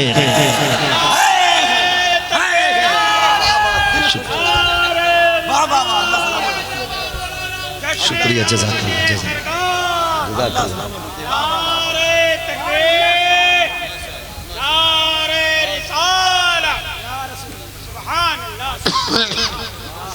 हम तो माइल बकरम है, कोई साइल ही नहीं। रात दिखलाए किसे रह रवे मंजिल ही नहीं। ओ भाई तू अपने रब को आवाज दे के तो देख, खुदा की कसम वो इतना देगा कि तेरी नस्लों के गुजारे हो जाएंगे, नस्लों के गुजारे हो जाएंगे। किधर चल रहे हो हैं? हराम के लुक में। आज तक कोई शराबी आबाद हुआ हो तो बताओ, आज तक कोई जुआ खेलने वाला आबाद हुआ हो तो बताओ, आज तक कोई सट्टा लगाने वाला आबाद हुआ हो तो बताओ। आज तुझे कितने हुजूर के दर के फकीर दिखाऊं जिन्होंने बादशाहों पे हुकूमत की है। डॉक्टर इकबाल की बात याद रखना, की मोहम्मद से वफा, तूने तो हम तेरे हैं, ये जहां चीज है क्या लो हो, लो हो। सारे नहीं बोल रहे, थक गए कि मैं खत्म कर लूं। जरा कह दें या रसूल अल्लाह। बचेंगे ना हराम से इंशाअल्लाह? नहीं जाएंगे। हमारा रब जिंदा है, हमारा रब जिंदा, वो कादिर है, वो देखता भी है, सुनता भी है और देता भी है। हम अकीदे मजबूत रखें और उससे मांगे। वो भाई याद रखिए, रिजल्ट आने के बाद इनाम दिया जाता है। सब्र करें आप, फिर उसका रिजल्ट आएगा, फिर अल्लाह उसका इनाम अता करेगा। लोग कहते हैं वो करबला में इमाम हुसैन शहीद हो गए, अल्लाह साथ था तो शहीद क्यों हुए? मैंने कहा जानता नहीं, बिना इम्तिहान के इतनी आसानी से बुलंदियां तो नहीं मिलती। हुसैन पे इम्तिहान आया करबला में, उन्होंने सब्र करके दिखाया, आखिरी सांस तक रब का शुक्र अदा किया, और फिर जो रब ने इनाम दिया ना, खुदा की कसम क़यामत तक यही नारे लगेंगे, तेरी नस्ल पाक में है, तू है ऐने नूर तेरा सब घराना नूर का। तो मुश्किलें आती हैं, आए किसी पे नेक रास्ता इख्तियार करने के बाद मुश्किल, तो हिम्मत नहीं तोड़नी। मुश्किलें आती इसलिए ताकि बंदे को रब के करीब करे। उलझने आती हैं, कितने लोग पीछे पड़े रहते हैं। हाँ तो क्या हमने स्टेज छोड़ा? असद भाई ने ये लाइन छोड़ी, जिसका जो ची में आया पका, लेकिन फर्क क्यों नहीं? कोई फर्क नहीं पड़ा। हम तो यही कहते रहे, एक तरफ आदाए दी, एक तरफ है हाशिदी, बंदा है तन्हा शाह, तुम पे करोड़ों दुरूद। हमारा तो यही शेवा, कोई फिक्र नहीं। अल्लाह से मांगो, दुख हो रब को मना, वो देता है। हजरत अब्दुल्ला चले, याद है ना बात, याद है ना? हजरत अब्दुल्ला शरीक याद प्रदेश जा रहा हूं, हमारे तीसरा मिंबर आने वाला है, कुछ करना चाहिए। बीवी ने कहा सरताज जा रहे हैं, कब आओगे? का दिल थोड़ा न करे, साथ आएंगे, जिंदगी भर मोहब्बत से रहेंगे, तुम्हारे हाथ की पकी रोटी खाएंगे। सारे वादे करके आप गए, लेकिन मशीयत को कुछ और ही मंजूर था। मदीने शरीफ चले गए अपने ननियाल, तबीयत खराब हो गई और आपका इंतकाल हो गया। घर ना, मैं तफसील से इधर नहीं जाना चाहता। हजरत अब्दुल्ला कई विसाल हो गया, सैयदा आमीना तन्हा रह गई। 3 महीने का अरसा गुजरा, 3 महीने हुजूर माँ के शिकम में आए। फरमाती जब चौथा महीना आया ना, मैं तो अपने अब्दुल्ला के गम में रोती रहती थी, दिन को भी रोना, रात को भी रोना। मैं एक बात कहूँ ना, मेरी बहनें सुने, मेरी माँ भी सुने, मेरी बेटियां भी सुने, कान खोल के सुने। ये जो रियल लाइफ है ना, रियल लाइफ जिसे हम नाटक कहते हैं, ड्रामे है ना, अम्मा नमाज के इंतजार में इतनी डट के नहीं बैठेगी जितना सीरियल के इंतजार में बैठी रहती है। अंधेली को दिखता कुछ नहीं, टाइम नहीं जानती, लल्ला क्या बज गए। अम्मा क्यों परेशान है? सीरियल आ गया ना सास बहू वाला, वो देखने। ऐसे ऐसे सीरियल बेड़े तबाह कर दिए सीरियलों ने, घरों को गरक कर दी जिंदगी। सीरियल देखना, वो आ रहा है ना सास बहू, वो चल रहा है, वो नाटक देख रहे। इससे कह दो कुरान पढ़ तो कहती टिपता नहीं। इतना मोटा चश्मा लगा के इसे कुरान नहीं दिखता, और दूर बैठ के बैठी है, पूरे घर की सदर बन के बैठती है टीवी के आगे। सही कह रहा हूँ सब भाई? हाँ जो है कई लोगों को उसका मानना जो है शेवा बन जाता है, सीरियल किलर बोलते हैं। आज यही सीरियल किलर है समाज का। सही बात है। क्या बात है तो जो है ना सारे लोग, तो अम्मा कह रही है कुरान नहीं टिकता और अपने घर का टीवी खराब है, तो 4-5 नालियां तो बस शौक में कूद जा, पता ही नहीं चलता नाली कूद के आ रही कि उड़ के आ रही। तो ये 2-3 घंटे का सीरियल हमें जिंदगी जीना सिखाएगा। मेरी बहन, इन सीरियलों ने ना घर तबाह कर दिया। कैसे? ये जो इसमें वो चला है ना, क्या बोलते हैं यार, हमारे तो अफेयर कहते हैं, क्या कहते हैं, रिफर कुछ भी कहते हैं कि बॉयफ्रेंड फ्रेंड, इस लफ्ज़े फ्रेंड ने बेड़ा गर्क कर दिया। गांव का कोई भी आ रहा है, बहू कह रही है मेरा फ्रेंड था, घर के घर तबाह हो गए। और जब शौहर नाराज तो फिर झोली फैला के कह रही है अल्लाह करे लौट के ना आवे, तू मर जा, तू लौट के ना, तेरी शिकल नहीं देखना चाहती, तेरी सूरत से नफरत है। ए मेरी बहन देख, मेरे हाथ जुड़े हैं, तुम्हें खुदा का वास्ता बाप ने नहीं सिखाया तो मैं बता के जा रहा हूँ, अपने शोहर की हमेशा इज्जत करना, इसकी कदर करना, जब ये घर से निकला करे इसकी कभी बद्दुआ न करना। तू नहीं जानती है, तू जिसकी मौत की दुआ मांग रही है, जिसके लिए ये कह रही है मर जाए ट्रक के नीचे दबके, तेरी लाश आए, जिस दिन ये सफेद कफन पहन के घर से चला जाएगा, उस दिन कोई तुझे इज्जत से देखने वाला नसीब नहीं होगा, कोई तुझे 2 रोटी देने वाला नहीं मिलेगा, कोई तुझे मुआशरे में इज्जत देने वाला नहीं मिलेगा। तू नहीं जानती है, खुदा की कसम, हमने बड़े बड़ों के नशे उतरते देखे हैं। हमारी कौम में इतने दज्जाल और दयूस लोग हैं, उस वक्त तक बेवाओं को कपड़े नहीं देते जब तक कपड़े नहीं उतरवा लेते हैं, यतीमों को टुकड़े नहीं देते जब तक उनसे गुलामी नहीं करा लेते हैं। अपने शोहर की जिंदगी की भीख मांगना, जब ये घर से जाया करे इसके लिए बद्दुआ न कर, चोली फैला, रब से कह या अल्लाह मैंने इसे तेरे कर्म के हवाले किया है। तू इतना कह दे, खुदा की कसम मौत भी जुदा नहीं करेगी जब तक ये वापस तुझसे मिल नहीं जाएगा। बदलो मेरी बहनों रवैये, और नाटक के चक्कर में मत पड़ना। रियल लाइफ और रियल लाइफ में बड़ा फर्क होता है। हाँ, बहुत बड़ा फर्क होता है। और 3 घंटे की जिंदगी तुम्हें 60 साल तजर्बा नहीं देगी। 60 साल जिंदगी के लिए 63 साल जिंदगी को पढ़ना जरूरी है। 63 साल जिंदगी पढ़नी पड़ेगी, तब तुम्हें जाकर के 60 साल का सलीका आएगा। हाँ भाई, बदलो, हुजूर के किरदार को अपनाओ। हजरत अब्दुल्ला गए, 3 महीने का अरसा हुआ है, हुजूर माँ के शिकम में आए हैं। 3 महीने के अरसे के बाद 4था महीना जैसी आया है, हजरत आमीना फरमाती मैं रोते रोते सो गई। मेरे ख्वाब में हसीन व माजबीन बुजुर्ग आए, मुझसे आके कहने लगे आमीना मुबारक हो। मैंने कहा मेरा सरताज चला गया, मेरा शोहर चला गया, जिंदगी की खुशियां खत्म हो गई, आप मुबारक किस बात की देने आए हैं? कहने लगे आमीना मैं इस बात की मुबारकबाद देने आया हूँ कि तू नबियों के इमाम की माँ बनने वाली है, नबियों के इमाम की माँ बनने वाली है। अब बताएं ना कौन है आप? मुस्कुरा के कहा मुझे नहीं पहचाना, मुझे आदम सफीउल्लाह कहा जाता है, मैं मुबारकबाद देने आया हूँ। सैयदा आमीना कहती जिस दिन वो मुबारकबाद की पहली खुशखबरी आई ना, उसी दिन अगले दिन मैंने देखा मेरे माथे पे पसीना आया, मैंने दुपट्टे से साफ किया, मुश्क की तरह पसीने से खुशबू आ रही थी। मैं यही रुक के कहना चाहता हूँ, जो कहते हैं मिलाद मनाना शिर्क है, बता तो सही ये पसीने में खुशबू कौन पैदा कर रहा है? मुबारकबादी कौन देने आ रहा है? किसने हजरत आमीना को इतनी इज्जतें बख्शी है कि नबी मुबारकबाद देने के लिए आ रहे हैं? और बगैर तो ईमान का हिफाजत करो अपनी, कम से कम आखिरत के बारे में सोचो। तुम कहते हो मिलाद मनाना शिर्क है, अरे मिलाद कहते किसे हैं? उनकी जुल्फों की बातें, उनके चेहरे की बातें, उनकी निगाहों की बातें, उनके वजूद की बातें, उनके चलने की बातें, उनके बैठने की बातें, उनके आने की बातें, उनके जाने की बातें, ये मिलाद है। ये बातें पहले भी होती रही है, बाद में भी होती रही है। अगर आने से पहले तज़किरे जायज़ है तो आने के बाद मेरे नबी की बातें जायज़ क्यों नहीं हो सकती? सोचे तो सही है।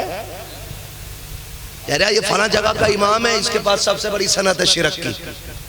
ये फला जगह का इमाम है, इसके पास सबसे बड़ी सनत है बिद्दत की। मैं कहता हूँ बिला वजह में 18 साल मदरसे की रोटी खराब की बगैरत जो इश्क नबी छोड़ के पढ़ते हैं बुखारी, आता है बुखार उनको नहीं आती बुखारी। 12 साल पढ़ के आके अब भी कह रहे शिरक है। हाँ, गैरत करे, शर्म आनी चाहिए। हजरत आमीना क्या कहती है? माथे से पसीना, पसीने में मुश्क की खुशबू। कहती मैं छुपाना चाहती थी उसे, जब मैं छुपाने लगी ना तो मैंने सोचा धो लूं। जब मैंने उसको धुलाना तो कहती दुपट्टा तो दुपट्टा, जो पानी गिर रहा था उससे भी मुश्क की खुशबू आ रही थी। देख तेरा मेरा नबी है कौन? सैयदा अमीना कहती उससे भी खुशबू आ रही है। ये बात बरेली की नहीं कर रहा हूं मैं, पहले सुन लेना, ये नबी की अम्मी की बात बता रहा था। हाँ, बरेली वालों की बात भी करूंगा, बर्दाश्त हो तो करेंगे इंशाल्लाह, और हम तो करेंगे ही ना, क्योंकि बरेली वाले हम हैं और बरेली वाले हमारे हैं। तवज्जो है ना? नबी की अम्मी कहती हैं उसमें खुशबू, और दौर इतना खतरनाक था, आज से भी ज्यादा। बेवा तो बेवा औरत का कोई वजूद नहीं था। मेरी बहन गुजारिश है, दुपट्टा सर से उतरने लगे ना तो मगरिबी तहजीब को मत सोचना, मदीने वाले की कुर्बानियां याद रखना। तू तो पैर की जूती समझी जाती थी, तुझे तो जीने का हक भी नहीं देता था ये जमाना। तुझे तो माँ अगर बेवा हो तो बेटे रखेल बना लेते थे, बेच देते थे बाजार में। बेटियां जिंदा काट दी जाती थी, दफन कर दी जाती थी, कोट कोट के मार दी जाती थी। आज जो तू घर अगर जीनत बनी है ना तो मगरिबी तहजीब की बदौलत नहीं, आमीना के लाल की बदौलत बनी है। हुजूर के सदक़े में सांसें मिली है, आक़ा करीम के वजूद का सदका है जो तू जिंदा है। मेरी बहन, मेरी बेटी, तेरे सर से दुपट्टा नहीं उतरना चाहिए। सैयदा आमीना कहती है मुश्किल दौर था, और प्लस में हम हो गए बेवा, और बेवा को मनहूस समझा जाता था। मैं तो चैलेंज करता हूं जो इस्लाम को बोलते हैं ना, मैं कहता हूं कि सुने, दुनिया की तारीख पढ़ लें, जब बेवा को शौहर की चिता पे जिंदा जलाया जाता था ना, तो फिर मेरे नबी ने हजरत खदीजा से निकाह करके ज़माने को बताया था, बेवियां बेवाएं जलाने के लिए नहीं होती हैं, बेवाएं सीने से लगाने के लिए हुआ करती हैं।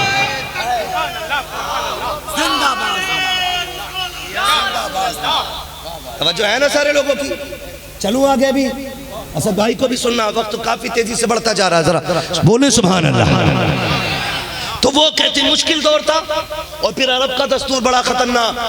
कहती हमारे खानदान का दस्तूर ये था, जब किसी का शौहर इंतकाल कर जाए, औरत को 1 साल तक खुशबू नहीं लगानी है, 1 साल तक अपने शौहर का सोग मनाना था। कहती फिर ये दिन मेरे पे आए, खुशबू नहीं लगाना ये भी उस सोग में शामिल था। मैं डरने लगी ये खुशबू कोई सूंघ ना ले, अगर सूंघा तो मेरे ऊपर तरह तरह की उंगलियां उठेंगी। कहने लगी जैसे दिन बढ़ते गए वैसे मेरे ढंग भी बदलते गए, रंग भी बदलते गए। कहते पहले सिर्फ पसीने से खुशबू, जब दिन बढ़ते चले गए मेरे आंगन में खुशबू फैलने लग गई, फिर आंगन से दीवारें पार की, मक्के की गलियों में खुशबू फैलने लगी, लोगों को मेरी खुशबू घर के बाहर महसूस होने लगी। अब्दुल मुत्तलिब एक दिन खाने काबा का तवाफ कर रहे, किसी ने कहा अब्दुल मुत्तलिब सुनो, काबे के मुतवल्ली हो। कहा हाँ, बड़े बड़े सरदारों में हिम्मत नहीं होती आपसे बात करें। कहा फिर कहा एक बात कहने के लिए आए हैं, जान बख्शी हो। कहा क्या बात है? कहा बताओ क्या ये दस्तूर नहीं है कि अरब में किसी का शौहर इंतकाल कर जाए तो औरत को 1 साल तक खुशबू नहीं लगानी है? कहा हाँ ये दस्तूर है। कहा फिर ये दस्तूर का पालन तुम्हारे घर क्यों नहीं हो रहा है? कहा कहना क्या चाहते हो? कहा तुम्हारे बेटे अब्दुल्ला की जो बीवी है वो खुशबू लगाती है। इतना सुनना था, चेहरा सर्द, बदन सर्द, आंखों में सुर्खी आ गई, दौड़े दौड़े घर आए। अपनी बीवी हजरत फातिमा, मेरे नबी की दादी से कहते फातिमा। कहा क्या? कहा आमिना से जाके पूछो खुशबू क्यों लगाती है। कहा मुझ में हिम्मत नहीं है, खुद जाके पूछ लो। कहा क्यों? कहा एक दिन मैंने पूछना चाहा था, उसकी निगाह उठी, एक नूर निकला, उस नूर की वजह से बेहोश होकर गिर गई थी। मुझ में ताकत नहीं है मैं आमिना से जबान लड़ा सकूं, जाओ जाके खुद पता करो। अब जरा गौर से सुनना प्यारे। हजरत अब्दुल मुत्तलिब कहते अच्छा चलो तो सही, मेरी बात कराओ आमिना से। अंदर अब्दुल मुत्तलिब आ रखे हैं, पहले फातिमा मेरे नबी की दादी आती है, आके कहती है आमिना का जी अम्मी बेटी तुम्हारे वालिद आ रखे हैं। खुदा की कसम अदब देखिए, नबियों के इमाम की माँ है, कोने में हया से सिमट के खड़ी हो रखी है। अब्दुल मुत्तलिब अपने घर में आ रखे हैं, इजाजत लेके आ रखे हैं। जैसे अब्दुल मुत्तलिब आए हैं, सैयदा आमिना ने सलाम किया है, अब्दुल मुत्तलिब की नजरें झुकी है, हजरत आमिना की भी नजरें झुकी है। आज बेड़ा खरक हो गया हमारी कौम का। सीरियल देखने के बाद, ससुर बहू के गले में में हाथ डाल के कहता है ये तो मेरी फ्रेंड लगती है, ये मेरे साथ मेरी प्लेट में खाएगी, आग लगे तेरे रिश्तों को, गैरत क्यों नहीं आती है, ये बहू है फ्रेंड नहीं है, इसे दोस्त की नजर से नहीं, इसे बेटी की नजर से देख, अल्लाह तेरी नस्ल में भी बरकत देगा, तेरी घर में भी बरकत देगा। कि ये बगैर नहीं आ गए, आज ससुर कह रहा फ्रेंड है मेरी, मर नहीं जाता तू, काबे का मुतवल्ली है, पावर इतनी अब रखा आंखों में आंखें नहीं डाल सकता, ऐसा ताकत वाला घर में आया, बहू के आगे गर्दन झुका के नजरें नीची, हया के पहरे हैं पलकों पे। सैयद आमीना भी खड़ी है। अब्बा जी बात क्या है? बेटी इजाजत हो तो पूछो। अब्बा जी कहिए ना क्या हुक्म है? बेटी एक शिकायत है, लफ्ज़ शिकायत आया, कहने लगी अब्बा एक एक कदम फूक फूक के रखा, आज तक आमीना ने कोई ऐसा काम नहीं किया जिसकी वजह से खानदान कुरैश पे कोई उंगली उठा सके।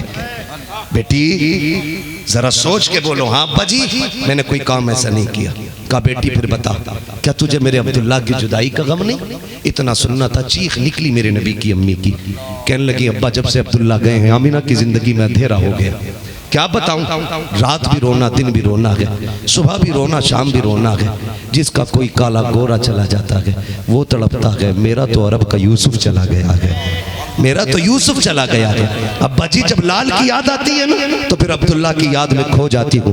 आपसे किसने कहा मुझे अब्दुल्ला का गम नहीं है? कहा बेटी अगर गम है तो बता फिर खुशबू क्यों लगाती है? कहा अब्बा कौन लगाता खुशबू? कहा तुम। कहा किसने कहा? कहा मैंने पूरा मक्का बातें कर रहा है। रोने लगी अब्बा जी मैंने कोई खुशबू नहीं लगाई। कहा अगर खुशबू नहीं लगाई तो ये पूरे मोहल्ले में महक कैसी आ रही है? कहती अब्बा जी एक राज था मेरे सीने में, एक दर्द था, मैं तो छुपाना चाहती थी, लेकिन आज आप पूछ रहे हैं ना तो आपकी नाराजगी की डर से आपको बता रही हूँ। कहा बेटी क्या बात है? कहा मैं कोई खुशबू नहीं लगाती हूँ, कोई इत्र नहीं लगाती हूँ, बल्कि हकीकत ये है जब से आपके बेटे अब्दुल्ला की अमानत मेरे शिकम में आई है अब्बा मैं जिन गलियों से गुजरती हूँ वो गलियां महकने लग जाया। ये मिलाद नहीं तो और क्या, गलियां महक जाती हैं। अब्बा खुश। कहने लगे बेटी और बताओ कुछ और भी देखा? बताऊं क्या देखा? सुनेंगे और जरा कहते हैं या रसूल अल्लाह, या रसूल अल्लाह। सारे मिलाद वाले बैठे हैं ना, मिलाद वाले तो फिर शर्माना कैसा है? बोले जरा या रसूल अल्लाह, या रसूल अल्लाह। अल्लाह आपको सलामत रखे। तवज्जो है सारे लोगों की। बेटी बताओ ना और क्या? अब्बा बताऊं मैं जा रही थी ना, आंगन में एक कंकर पड़ा था, मैंने सोचा कहीं ये चुभ ना जाए, मैंने उठाया फेंकने के लिए। कहती जब मैंने छुआ तो मोम की तरह बहने लग गया। जब वो बहा ना मेरे मुंह से ये जुमला निकला, इस कंकर को क्या हुआ कि ये बह रहा है, इतना छोटा सा कंकर। तो कहती है अब्बा वो कंकर पलट के मुझसे बोलने लग गया, बोलने लग गया। आमीना क्या कहा? अब्बा वो ये कह रहा था आमीना अभी तो छोटे छोटे पिघल रहे हैं, यार को आने तो दे, देखना मक्के के बड़े बड़े पिघलने लग जाएंगे। हाँ कहना देखना बड़े बड़े पिघलने लग जाएंगे। मिलाद की बहुत सारी बातें सैयदा आमीना फरमाती मैंने और भी बहुत सी बरकतें देखी, हुजूर की बहुत सी बरकतें, बहुत सी बरकतें। कहती हैं अब्बा जी आप तो हरम शरीफ चले जाते हो, लोगों को पानी पिलाते हो, मैं घर रह जाती हूँ। अब्बा बताऊँ? कहा हाँ बेटी और बताना। कहा कि जब पानी नहीं होता ना अम्मा फातिमा मुझसे कहती आमना ये ले पानी का बर्तन और कुएं से पानी भर के ला। कहती है अब्बा मैं जाती हूँ तो मक्के की लड़कियाँ इंतजार में खड़ी रहती हैं। बेटी क्यों खड़ी होती है? कहा कि जब मैं चली जाती हूँ तो उन्हें डोल रस्सी का काम नहीं रहता है। कहा बेटी क्यों? कहा जब कुएं के किनारे खड़ी होती हूँ पानी किनारे पे आके खड़ा हो जाता है और बिना रस्सी के पानी भर लिया करती है। कहा बेटी कब तक? का जब तक खड़ी रहती हूँ पानी किनारे पर। अदान असद भाई से पढ़वाइएगा, मेरा गला ना नहीं बस सुन ले खास।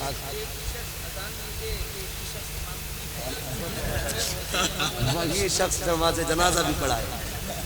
तवज्जो है ना? अल्लाह आपकी मोहब्बतों को सलामत रखे। इंशाल्लाह कोई ना कोई पढ़ी देगा। ये सब हुजूर की उम्मत के मुअज्जिन ही बैठे हुए हैं, कोई मसला नहीं है। जरा कह दे सुभान अल्लाह। चलूं आगे बात बता दूं पूरी। कहती है अब्बा मैं जाती हूँ ना तो किसी को डोल रस्सी की जरूरत नहीं पड़ती। कहा बेटी क्यों? कहा इसलिए कि जब मैं खड़ी हो जाती हूँ पानी किनारे पे आके खड़ा हो जाता है। कहा कब तक? कब जब तक रहती हूँ पानी किनारे पर रहता है। कहा अब्बा जब सब बर्तन भर लेती है फिर मैं भरती हूँ। कहा ताज्जुब की बात यह कि मेरे बर्तन का वजन पानी का वजन, और जब मैं उठा के कमर पर रखती हूँ तो ऐसा लगता है जैसे किसी ने सर पे उठा के रख लिया है। कहा अब्बा मुझे वजन नहीं लगता है। और कहा जब आने लगती हूँ तो अब्बा ये दरख्त बड़े बड़े गिरने लग जाते हैं, छोटे छोटे पौधे भी गिरते हैं और ये कंकर पत्थर सारे बोलते। अब्बा दरिया का पानी भी बोलता, कुएं का पानी भी बोलता। बेटी क्या कहता है? अब्बा जब मैं आती हूँ तो पत्थर कंकर दरख्त पौधे और कुएं का पानी सारे बोल के कहते हैं अस्सलातु वस्सलामु अलैका या उम्म रसूलिल्लाह। ए नबी की माँ तुझ पर भी सलाम हो और तेरे आने वाले बेटे मोहम्मद पर भी सलाम। अब रुक के यही एक बात कह के बात खत्म करूं, रुके जरा तवज्जो करें। मुझे एक बात बताइए, ये मनहूस कौम कहती है कि उन्हें 40 साल के बाद पता चला था हम नबी हैं। क्या कहते हैं? 40 साल के बाद पता चला था नबी। और बेगैरत की औलाद बगैरत इब्ने बेगैरत इब्ने बेगैरत बिन बगैरत बिन बगैरत। तेरा कान खोल के सुन, पत्थरों को पता है आमीना के शिकम में कौन है, और जो आमीना के शिकम में था उसे नहीं पता कि मैं नबी हूं कि नहीं। सोचो तो सही, कंकरों को पता है कि नबियों के इमाम की मां, दरा का कुआं पानी सबको पता है ये नबियों के इमाम की मां। और नबियों के इमाम को पता नहीं मैं नबी हूं। ये तेरा कीदा होगा। हाँ वक्त है, टाइम है, अब भी आ जा और इतना कह दे मैं मुजरिम हुआ का मुझे साथ ले लो कि रास्ते में है जा बजा जाने वाला। शर्म नहीं आती? अपने अब्बा कह रहा मेरे अब्बा को ना महराज हुई थी। क्या चिल्ले में गए थे तो हुजूर ख्वाब में आए थे, तेरा बहुत 40 दिन धोती उठा के घूमा फिरे तो हुजूर दिखाई दे जाते। शर्म नहीं आती तुझे? ओके मेरे अब्बा मांगे और हुजूर की बात आए बेगैरत तो कहते नहीं वो हमारी तरह। तू अपने अब्बा की तरह नहीं हो सकता, मेरे मुस्तफा की तरह हो जाएगा।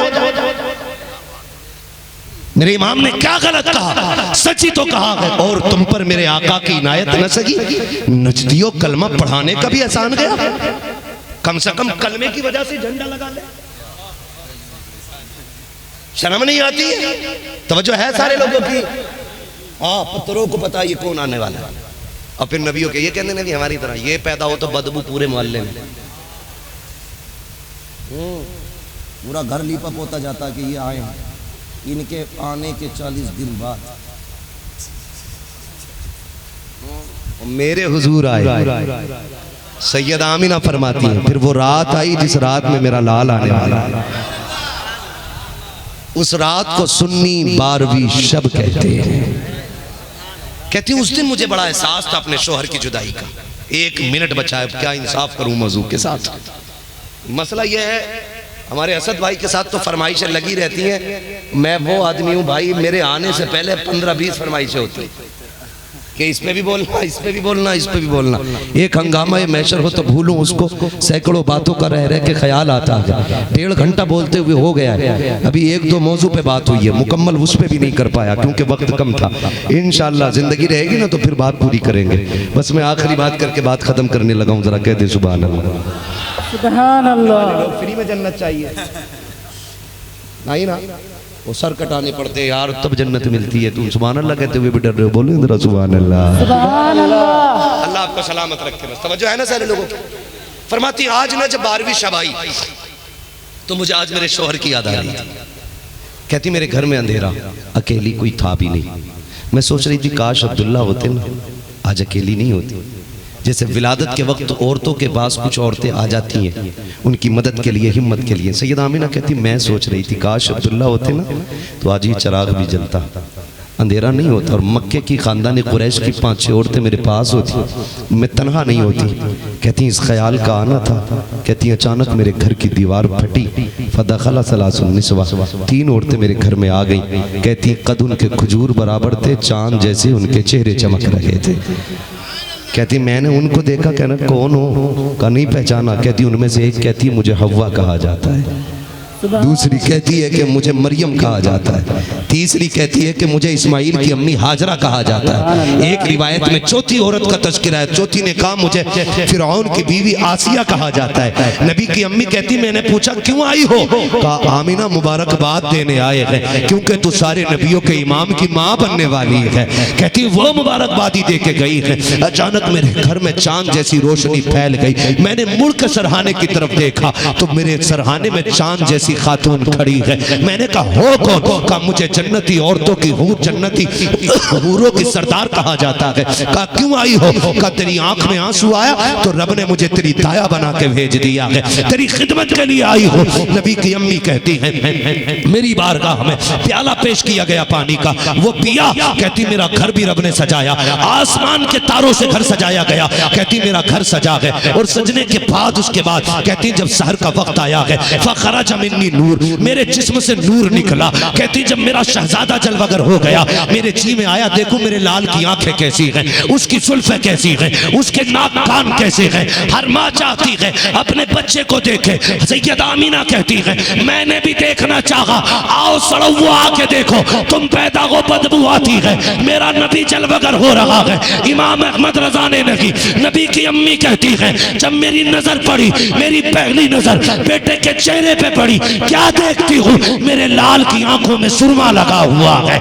जब मैंने चेहरे को देखा आंखों में सुरमा है, बालों में तेल लगा हुआ है। फरमाती कंगा किए हुए तशरीफ लाए हैं, गुस्ल करके आ रहे हैं, मखतूनन खतना शुदा है, मकसूरन नाफ कटा हुआ है, मुअत्तरन इतने खुशबूदार थे कि मक्के की सारी गलियां महकने लग गई।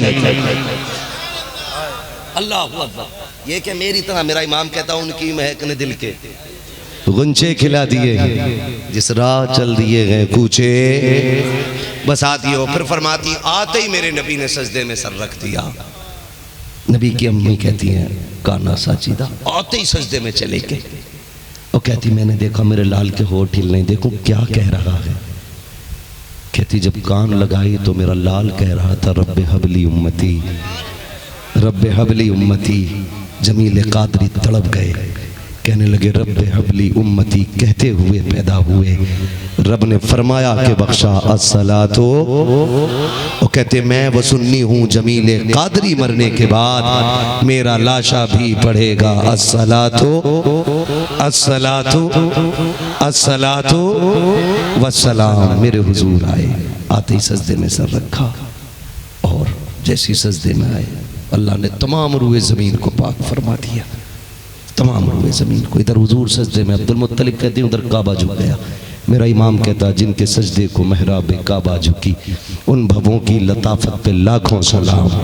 और मेरे इमाम ने अगली बात ही ख़त्म कर दी, क्यों झुका काबा? क्यों? कहते हैं सुनो हाजियो आओ, शहनशाह का रोज़ा देखो, काबा तो देख चुके, काबे का काबे का काबा देखो, हश्र तक डालेंगे हम पैदाइशे मौला की धूम, मिसले फारस नजद के किले गिराते जाएंगे।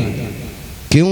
वुसअतें दी हैं खुदा ने दामने महबूब को, जुर्म खुलते जाएंगे आका छुपाते जाएंगे, जुर्म खुलते जाएंगे आका छुपाते जाएंगे। भाई हुजूर का मिलाद मनाते रहना, और हुजूर ने आने के बाद जो पैगामात हमें दिए हैं सब पे पाबंदी से अमल करना है। इंशाअल्लाह मेरे नबी का एहसान देखें, बाप पे मेरे नबी का एहसान, माँ पे मेरे नबी का एहसान, बहन पे मेरे नबी का एहसान, बीवी पे मेरे नबी का एहसान, भाइयों पे मेरे नबी का एहसान, हर रिश्ते से जिसे हम प्यार करते वो सब मेरे हुजूर के सदक़े में मिला गया। कैसे कैसे इंशाअल्लाह ज़िंदगी रहेगी ना तो फिर कभी आना होगा, इससे आगे इंशाअल्लाह बयान करेंगे। फरमाया गया वमा अरसलनाका इल्ला, ए महबूब हमने आपको सारे जहान के लिए रहमत बना करके भेजा। हुजूर अपनों के लिए भी रहमत बन के आए, हुजूर परायों के लिए भी रहमत बन करके आए हैं, हुजूर सबके लिए रहमत बन करके आए हैं। मैं तो कहता हूँ हर कौम को मेरे नबी की आमद पे झंडा लगाना चाहिए, क्योंकि हर कौम पे आमीना के लाल का एहसान है, हर कौम पे आमीना के लाल का एहसान है। मौला करीम हमें हुजूर से सच्ची मोहब्बत करने की तौफीक अता फरमाए और मदीने वाले के दिए हुए तरीक़े और उसूल पे हमें चलने की तौफीक अता फरमाए। अल्लाह मुश्किल में हमें अपनी राह दिखाए, आफत में हमें अपनी याद का रास्ता अता फरमाए। अल्लाह हम सब की पेशानियों में सजदों की तड़प पैदा फरमा। मौला जब तक जिंदा रहे तेरे महबूब के सच्चे गुलाम बन के जिंदा रहे। जो लोग मेरे भाई दूर दराज से अहबाब चल करके आए हैं, खड़े होकर मेरे भाइयों ने बातें सुनी है, अल्लाह सबको उनकी मेहनत का सिला अता फरमाए और उनकी मेहनत के सिले में अल्लाह उनके माँ बाप को भी इसका सिला अता फरमाए। मौला करीम हमारी हाजिरी अपनी बारगाह में कबूल फरमाए व जो हुए गलत उनको माफ़ फरमाए रब्बे कायनात जिंदगी ने दिया साथ, फिर होगी मुलाकात, चमन रहा फूल खिलेंगे, जिंदगी रही फिर मिलेंगे, मुसाफिर हम भी मुसाफिर हो तुम भी, किसी मोड़ पर फिर मुलाकात होगी। फकीरान आए सदा कर चले, सदा खुश रहो ये दुआ कर चले। सारे लोग कलमा शरीफ पढ़ लीजिए, ला इलाहा। मेरे भाई अल्लाह आपको सलामत रखे, बड़ी मोहब्बतों से आपने सुना है, खुदा की कसम मैं देख रहा हूँ एक बंदा भी उठ के नहीं गया था बीच में, एक बंदा भी, और उठ के जा कैसे सकता है। मैं अक्सर कहता हूँ अजमेर वाले के बैठाए ऊँट नहीं उठ सकते, मदीने वाले के बैठाए गुलाम कैसे उठ के जा सकते हैं। अभी तो भाई असद इकबाल कलकत्तवी साहब को भी सुनना है, माशाल्लाह मज़ा आएगा, सुनेंगे इंशाल्लाह। बहुत अच्छा पढ़ते हैं, और जब पढ़ते हैं इनकी आवाज़ का तो जादू होता ही है, और फिर उस पर मसला के आला हज़रत की करम की बरसात आप देखिएगा, माशाल्लाह बहुत अच्छा पढ़ते हैं हमारे असद भाई। अल्लाह आपको सलामत रख के जज़ाए खैर दे इंशाल्लाह। बहुत अच्छा सुना भाई आज़म साहब और इनके जुमला अहबाब रुफ़क़ा, अल्लाह सबकी मेहनतें कबूल फरमाए। हमारे हसन भाई, मैं सबके नाम नहीं जानता हूँ, बस मैं जानूँ न जानूँ हुजूर जानते हैं। अल्लाह सबकी मेहनत अपनी बारगाह में कबूल फरमाए। हुजूर के लिए मेहनत की इन बच्चों ने, अल्लाह इन बच्चों को हुजूर की मोहब्बत का सिला अता फरमाए। जोर से मेरे साथ इन उलमा को गवाह बना के कलमा शरीफ पढ़ना, पढ़े जोर से, ला इलाहा इल्लल्लाहु मुहम्मदुर रसूलुल्लाह अस्तगफिरुल्लाह रब्बी मिन कुल्लि ज़ंबिन व अतूबु इलैहि व मा अलैना इल्लल बलाग। अस्सलामु अलैकुम व रहमतुल्लाहि व बरकातुहू।